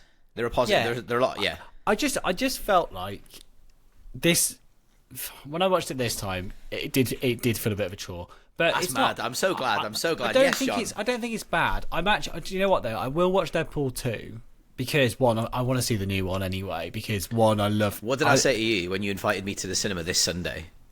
I'm not going to repeat what you said about it, but Why? He didn't want to. He didn't particularly want to see Deadpool Wolverine, which I'll tell you why I want to see Deadpool Wolverine. I love X-Men. I loved the animated. I tried to make Jamie watch the animated series long before it was fashionable too. Do you remember when we were living together? And I was like, "You ought to watch it." And you were like, "John, this is trash. It's from Fox Kids in like 1997." And I was like, "Yeah, but it's good." Do you remember? I don't know. I think I like the X-Men original series. Anyway, I used to watch that as a kid. The first graphic novels I remember reading were X-Men, and I'm super into it now. You are, yeah. You've just smashed what? How many volumes? I'm on 12 now. Are you? Is it still good? Is it still it's so good. Yeah. Okay. Yeah, it's really good. Anyway, but point being, I am a sucker for anything X-Men. Like Deadpool's kind of on the skirts, the edges around the X-Men. He's not always a part of it. There's parts he's been involved in and stuff, but he's not always like in the main crew. So I'm very much looking forward to seeing Hugh Jackman again and other characters who are making cameos from the series. So I will be watching it. But no, Deadpool 2, I remember the plot being more like taking the piss out of Terminator as well, because there was like that science fiction element of like, if you go back in time and you just starting the thing and it becomes a loop or what and all that stuff. So yeah, I will rewatch that and I'll come back on if I enjoyed it more. I just find Ryan Reynolds more annoying these days because I see him and hear him more. That's just. If I'm being blunt, that's probably what it comes down to. Like, let me focus on some of the positives. Should we talk about some of the creative fight sequences in this? So the opening one is the motorway car chase, which I think is way better than the opening one in. I know what you're talking about as well. Is it Spider-Man? Spider-Man Far From Home. Which one is it? It's one of the Spider-Man ones, but which one is it? Is it Far From Home? Do you know? Let's be honest. The best highway opening scene is La La Land. Should we review La La Land again? Because this sucks. No, because no one bloody listened. Carry on. Carry on. Carry on. I can't remember where I was going with it, but I love there's a fight when Ryan Reynolds has he's had his X gene activated. There's a fight where he's basically on fire and he's fighting the other guy, and Nick Screen stabs him with something, and makes it into a curved shape so he can't shift his body off it and stuff. That's good creative mutant power stuff. There's some good fights where I love Colossus in this. I think Colossus is my favourite. Probably the character that pisses me off the least. He's Stefan Kapicic. And there's some good sequences where Deadpool's trying to fight him, and then obviously because he's made of, I want to say steel, and don't get me wrong for getting him wrong. But when he fights him, there's just some funny jokes there. I love when he fights with not Ronda Rousey. What's the lady's name? She was in Brianna Hildebrand. She was in the Negasonic Teenage Mandalorian. Warhead. No. Gina lady was Carano. in- Yeah, Gina Carano, Yeah, who and got like cancelled. they're fighting, and like her boob comes out, and he's like, "Oh, sorry, lady," you know, like Yeah. won't fight her. Yeah. And it's kind of like, well, yeah, it's true. Like in all these films, like they're wearing ridiculous outfits, and like nothing ever pops out despite all the activity. Like that's a funny joke. Despite all the activity. Well, Yeah. it's true. So Yeah, it's true. I thought that was funny. So yeah, look, as you said, there's good fun moments in it, and I kind of like the fights towards the latter end. But as an overall, like, am I going to go back and watch this probably within the next 5 years again? Probably not. Like, I'll probably never watch it again. Yeah. And I'm a rewatcher. Let me just share some of the things that I enjoyed, because I've been very, very negative towards this. I feel like I've just brought it up a bit. That was positive. So they make an Alien 3 joke, which is brilliant. So every single I was time, in from that point. Yeah. yeah, every single time Brianna Hildebrand is on screen, she's just shaved her head. He makes some, so he calls her Sinead O'Connor. Rest in peace, Sinead O'Connor. He calls her, it's Ripley from Alien 3. Like, they're pretty funny. And she goes, "God, you are so old." He's like, "I'll Yeah. pretend like that doesn't hurt." Like, that's good. Yeah, there's some, like, so the positives of the film is I watched a massive behind the scenes of the special effects, and the special effects team must be Incredible. commended because I mentioned it was 56 million or 58 million budget, Mm-hmm. and it's made 734. I'm the problem. And it was edited in Adobe Premiere Pro, which was a big deal to me at the time. Yeah, I'm the problem. So the way that so for example, like when Ryan Reynolds has got the mask on, in order for him, his facial expression his face had to be like sent away, and they would edit all the facial expressions because the skull was hard. And then also the most amazing thing to me was Colossus, the way they did that. So they had a man who would be there was 3 people playing Colossus. There was the voice, then there was the man that was the stunt man, then there was the man that was the normal man. But when they were filming him, they had a man, and then they had a stick on his head with the height. Yeah, a stick on his head with a ball on it, and it was like a shiny ball. And what they would have to do was, so the actors would have to look at the ball on for the height, but then as well as that, the cinematographers would have to shoot the scene from every angle in order to capture all the light off this shiny ball, in order to bounce all the light off to see, so that the special effects artists knew how to build basically the Colossus, like the CGI for it, really in depth. And the way they were talking about like all the small scratches on the Colossus and stuff, They're light maps. So like now there's like cameras that with a 360 that will take that photo instantly. Yeah, so you can pop that on, and like you get all the information of the lighting around the scene. Brilliant. But that's like, again, probably a recent thing. Yeah. But that for me, like, and that's the difference between. Did we say this was 20th Century Fox? Yes. Yeah, so obviously the difference between that and the MCU films, the problem with the later MCU films was that there was a lot of crunch, and it's nothing to do with the artists. Specifically what they needed for this, because they didn't have the budget to say, let's try 10 versions. Yeah. So apparently the Marvel thing, allegedly, is they will say, right, we're not quite sure what this sequence is yet. Let's try a few different iterations. But then, or they'll do a whole ending and it's all locked down and it's all signed off, and they'll go, nah, it's changed because, do you remember in Spider-Man, the most recent Spider-Man film, No Way Home, whatever it's called, in that one, there's a whole character was cut out who's in Doctor Strange 2 because it was supposed to come out in the other way round, so a whole subplot's removed. Imagine all the effects work that's been done that's like removed. So there's all this stuff. Whereas with Deadpool, to be fair to them, they were like, this is your one shot to do this.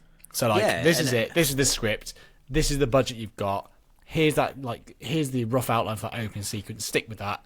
You got the budget for this. That's it. You're done. So it's very targeted. And like, again, we said, hiring Tim Miller, who's got all this history of working for effects houses and making all these cutscenes for lots of famous games for years, knew what he could achieve and executed it. Because game budgets wouldn't be huge for making those cutscenes, would they? No. But that's so. That is the whole crunch thing for the MCU, is that they are like these films. It would, if you look at the cast of this film, really the biggest name, the only big named actor at the time would have been Ryan Reynolds, and the rest are kind of like up and coming actors like Ed Skrein and Morena Baccarin, who like I will again simp for her, like not to John's dismissal. Like when I texted him, he's like, that doesn't do it for me. I was like, okay, you're wrong. Who? The Vanessa. Yeah, Vanessa. Yeah. So, but he's just made a face. I He didn't want to say anything, but he's made a face. So if you think about like the later MCU films, most of the budget would have gone on like the wages for the cast, like and the marketing. Well, that's the thing with those repeat contracts, isn't it? It's you're tied up for like 10 years, but it's like Friends. each time you get a fee, and it gets higher and higher. Yeah, when they like on Friends, like on season 10, like the last season, they were all getting paid like £1 million an episode or something. I'm like, where does the money come from for that? Like that's insanity. So that's probably again, and that's why you've got Upgrade, which was made for $4 million, like with the best looking film, one of the best looking films ever. Kick-Ass, by the way, I'll tell you about that. That was made for $30 million. 30. We didn't mention like that film was basically fundraised for. Matthew Was it? Vaughn I didn't see that.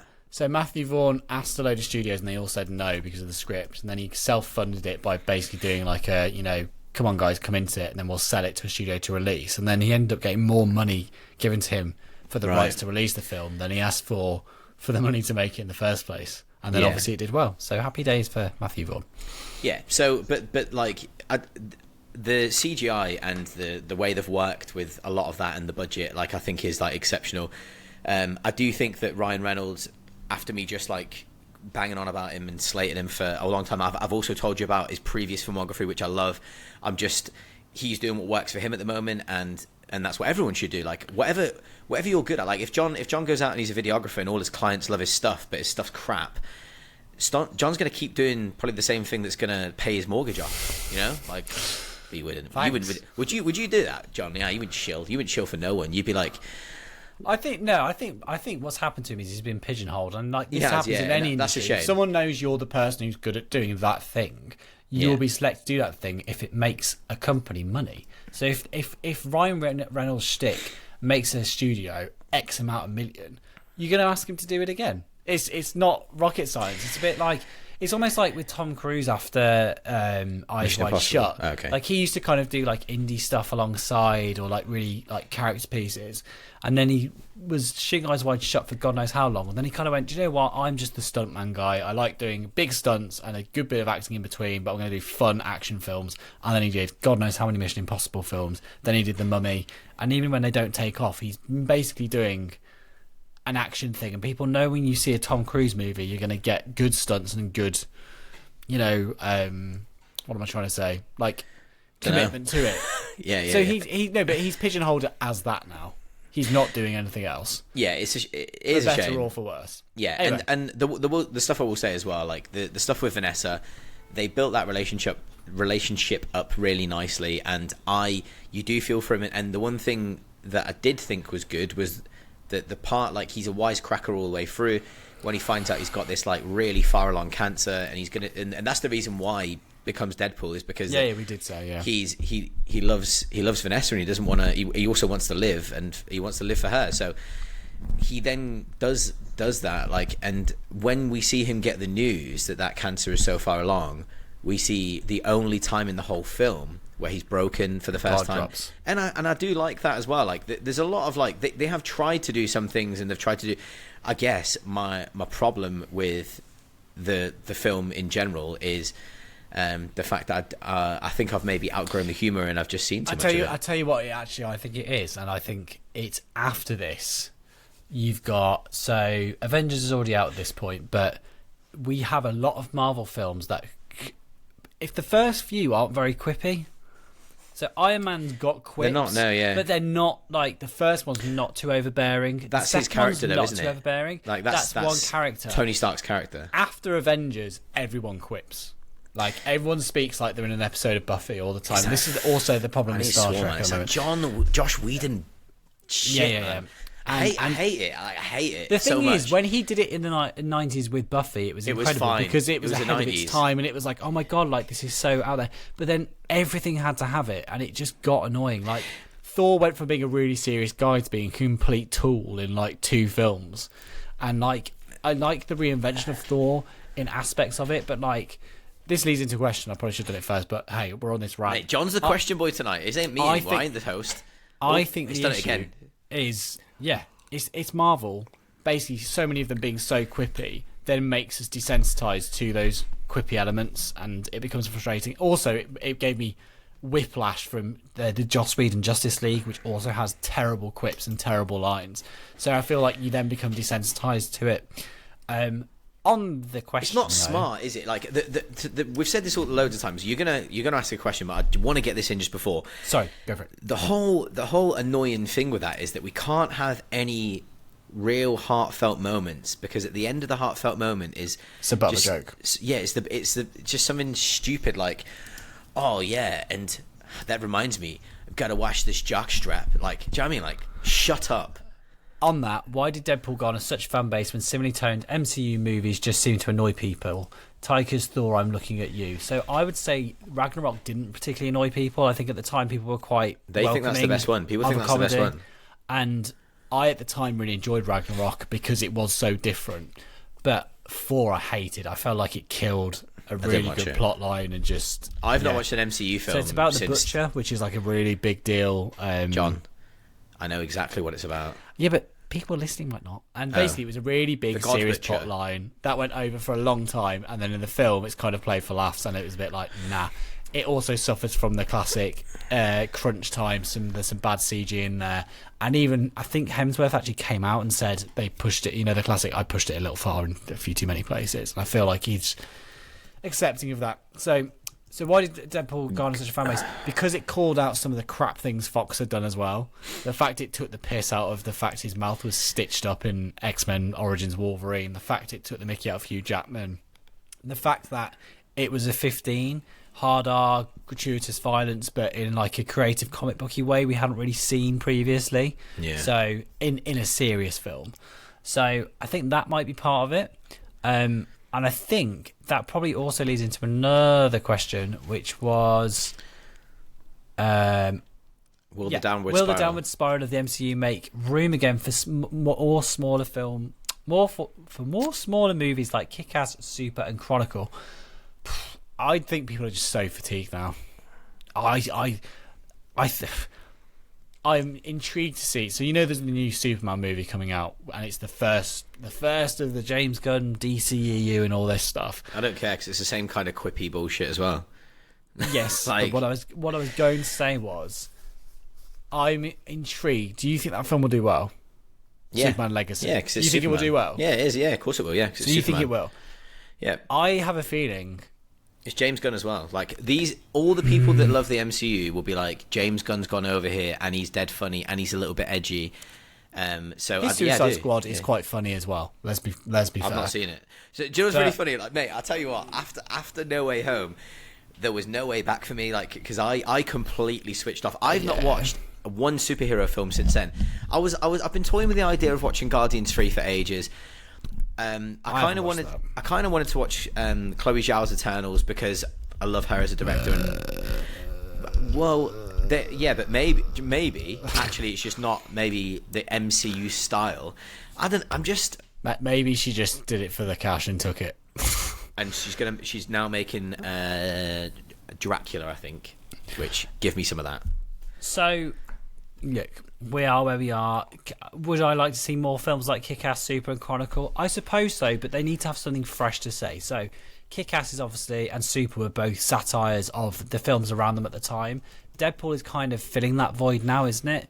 But ironically, Deadpool's being touted as the saviour of the MCU because of how bad it's been recently. This is the film to basically call out how bad things have been and join back up to the Fox universe. So mad. I just kind of feel like, in all honesty, and I've said this a million times, if they'd have just had a 5-year break after Endgame, if they'd have literally just said no more superhero films for the next 5 years, and they never would have done it because of the gravy train and diminishing returns, but if they would have just said the only film that's going to come out is, let's say, a Spider-Man movie, because it's separate enough, but then everything else we're waiting for 5 years, we're having a break, and then there's going to be a big event, we'll have part one and a part two within 6 months of each other.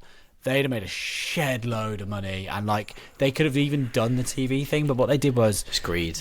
It was when Disney Plus started, they were like, we have to fill with content, and they created, shareholders have said this, they openly talk about it, and the CEO talks about it. They made too much stuff, and basically quality control just went down. It was impossible to keep on top of all of it, and then people just become desensitized to it, and then people get fed up with it, and then people are more critical of things that they weren't critical of before. And also, it always felt so structured in Marvel. This was their big golden ticket was, there's a thing, they're aiming for this thing, and it's going to build up to it. And it took like however many years. 10 years. And it was such a clear roadmap. That's why the DCU failed, because there wasn't a clear roadmap. It didn't have the equivalent thing, and we tried to jump to it. So to then go from that to Phase 4, which felt all over the place, like, this is about multiverse. Okay, then we had one multiverse film where it was a bit crap. Then we had the Doctor Strange one, which was all right. And it just felt really unfocused. And for a film studio which was so laser pointed on like the end goal for so long, it feels like once you've lost that, then audience started to tail off with it. Anyway, if someone comes in and takes the mickey out of that, which is exactly what Deadpool 3 is going to do, but Deadpool 3 is probably now a way bigger budgeted movie, isn't it? So it kind of takes away that smaller aspect and feel to it. Jamie's now Googling a budget. Well, we all know... Yeah, carry on. But then I would say Chronicle, I really liked at the time. It was kind of like that found footage vibe. Brilliant, yeah. 3 people. The guy who did that... And, sorry, Power Rangers 200 million. Right, Jesus. bit of a shift away from the 60 mil of the first movie. Yeah. So it's become the thing it used to despise, is the irony. But there's cameos. It does have Tom from Succession in it, though. So But there's cameos. I think... Yeah. So yeah, John's pretty much nailed that, yeah.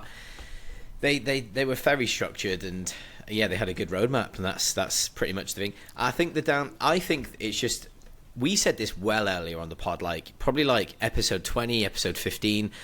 This is how ahead of the curve Movies in a Podshell is, you know. Like this is what you Reading get. The Room. This is what we read The Room ages ago, and The Room looked like this. We said it's just going to go the same way as the Western. Like the Westerns were saturated, like. And they disappeared pretty much, and now you get the odd Western. You get some really good Westerns now, and like I'd say like a few times a decade you get a really unbelievable Western. Something like 310 to Yuma, Unforgiven, the Bone Tomahawk. That kind of thing, like, and that's probably what you'll get now, and that's what you're going to get from like stuff like Batman. So the Batman, then 5 years later, or how it's been ages now, you're going to get. You're going to get the second. You're going to get the second one, and so that's probably what you'll get at some point, because people will. You're going to get. I think the Marvel films need to be dialed back in terms of the budget. That's the problem. It's not just the budget, and I think this is something I did like for Deadpool. I didn't mention earlier, and we talked about this last night when we were messaging each other, and we were speaking to Kate about it as well. It was nice to have a film that wasn't end of the world stakes, because Doctor Who suffers from this. Every situation, and modern Star Trek as well, it has to be the end of not just a planet, but the galaxy and the whole universe. And it's like. Just like when you shove your light in the sky and do that 4 times, it then becomes really hard to feel like it's an actual threat. The first time I saw Avengers, it felt like a huge threat and a big deal. And then now we've seen Avengers levels threats so many times that you kind of become numb to it. That's what, admittedly, they did well with Endgame with Thanos. Like, it did feel like it was like, oh crap, we are screwed. It had jeopardy. Deadpool works for me on the level of it's way smaller stakes. He's got to find a guy. This guy might be able to fix his face up, and he's going to save his partner. A bit like Taken. Do you know what I mean? Like it's smaller stakes, and like that's fine. Like it doesn't always have to be. But the new one is absolutely going to be world-ending stuff, universe collapsing, multiverse stuff. Like there's no way. When they started, like I think that the Kevin Feige, whatever you say his name, Feige. Who? Kevin Feige. Wow, something. Kevin F. Let's call him that. The problem with he said like again, like he's been recently quoted saying that like this is just like Deadpool and Wolverine's just the beginning of more mutants to come, and like already there's going to be cameos in this, and there's going to be an after credit scene. I think he thinks this is the beginning again of like the reboot of like. And by the way, this film's going to do gangbusters. That's what they said about Flash though. Flash is the rejuvenation of the DCEU, resetting everything, a course correction, and then it was like, this film is gonna do gangbusters. Deadpool and Wolverine, it will do gangbusters. Look, I'm gonna go and see it. Would you mind taking your Sony No. A73S in, Jamie, just no. filming it. No. For me. Not even, You've done that not before, even. haven't you?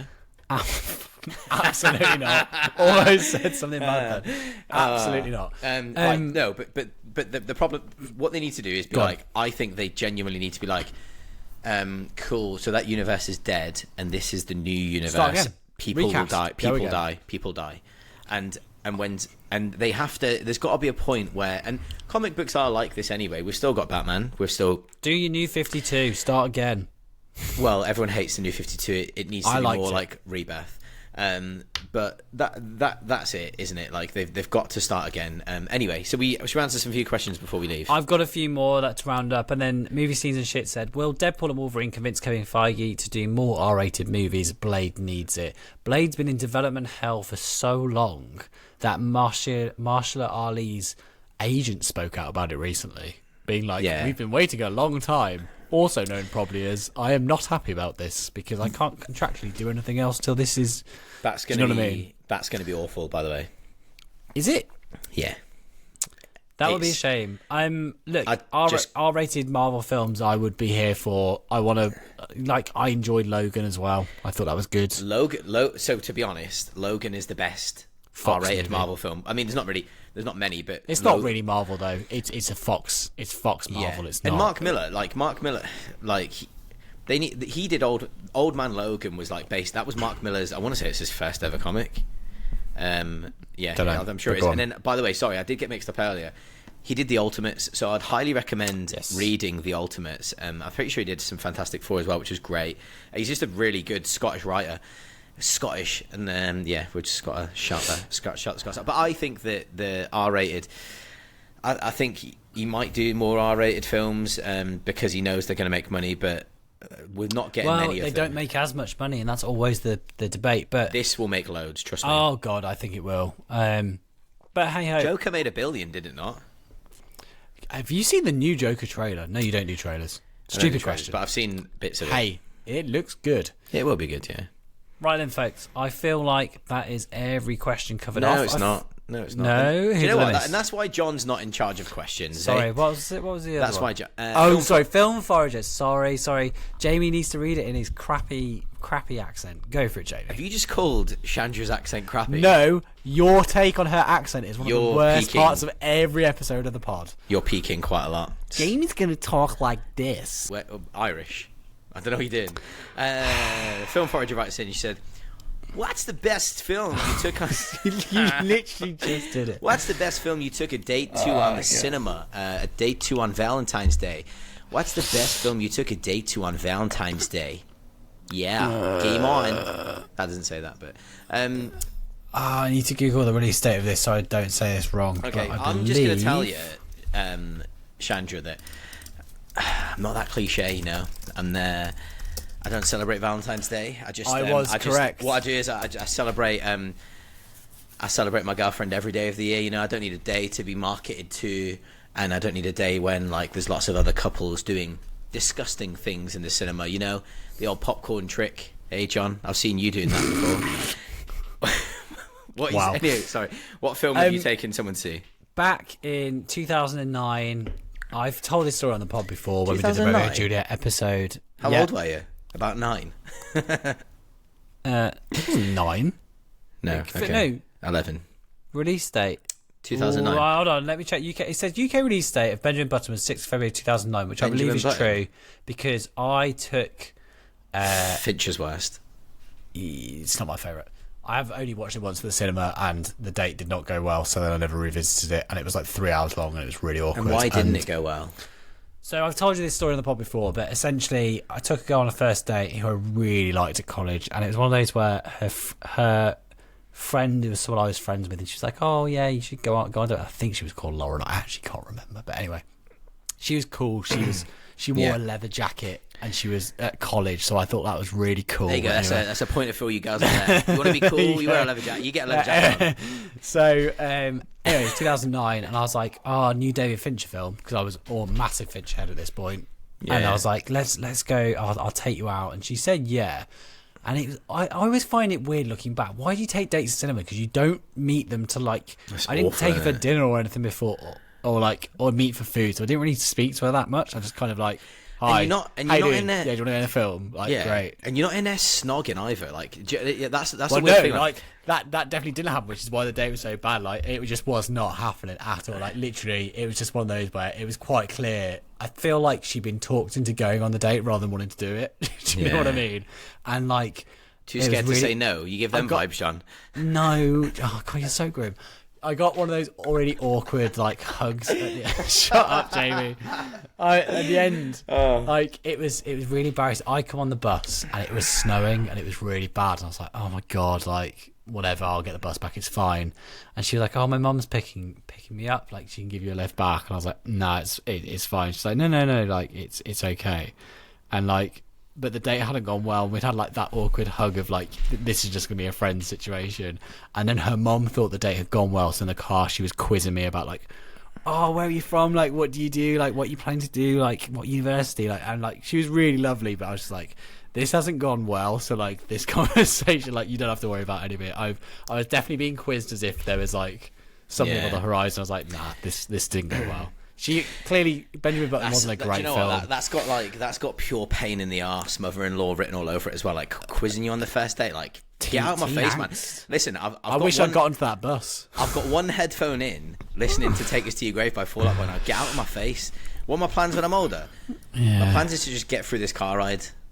I just it's funny the things that stick with you. That is a memory of a very failed date all around. But it was just awkward teenager phase though, just being so socially unsure of like how to even approach it. And I remember at that age, like I had like I bought one hoodie which was like slightly say design. I think it was like maybe not Lyland Scott, but it was something like Henley's or something, and I thought it was the absolute tits for wearing it. High tech. So like but I remember like I'd probably worn it at college for like most of that week, and I'm pretty sure I wore it to the date on the Saturday as well. Mate.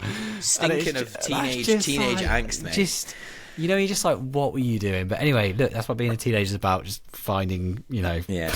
Mate, do you know what's finding funny? out social norms. I think that, like, I was, like... I can't really remember any... I definitely did go to the cinema with girlfriends, but not on... Certainly, I don't remember going any on Valentine's Day. I did go... I feel like I mentioned this. I went to see She's the Man with a girl once, and I just remember thinking the film was complete shite. But then other times, like, I just remember, like, as a teen, you kind of, like, go on a date and then it kind of doesn't work, and then they stalk you for a bit at work, and then, like, you kind of just got to tell them no, and then they just keep stalking you, and then eventually you get a restraining order. But yeah. I was going to say, I do feel like around that age, though, I did have some successful cinema trips. Like, not many, but, like... I don't think they were all failed attempts, but like Benjamin Button is a sore point and sticks with me. I do remember. I mostly remember going to see Vertical Limit with Chris O'Donnell at the cinema for my friend's birthday. And 2001 or whatever. Absolutely fantastic. Yeah. Brilliant film. I just remember that one, the one scene you see in the trailer, because they used to ruin trailers back then as well, is a scene where, spoilers for Vertical Limit. Like, someone's hanging. Yeah, he basically jumps. He jumps across with his ice picks and gets into the side. I'm just like, when I'd say this as well. Like, it's when the first time you do anything is always like really fun. Like, and so the first time seeing that, I was like, that's so cool. Like, but yeah, I don't have. I'm not that cliche, Sandra. Sorry. So that was my one and only Valentine's cinema experience. I believe I don't remember any other ones. I tell you what I did do. Like, I took my now girlfriend, fiance, whatever the what, careful, to see the first film we went to see at the cinema was The Revenant, and we both thought it was shit. So yeah, and really? I thought it was fine. It's the I really like The Revenant, and then we had some about 3 or 4 like on the bounce, not good films to watch. Like we also went to see Suicide Squad, not the James Gunn one, the other one, also garbage. You know the one about Will Smith. Yeah, the film that was absolutely hacked in the edit by a studio, but hey.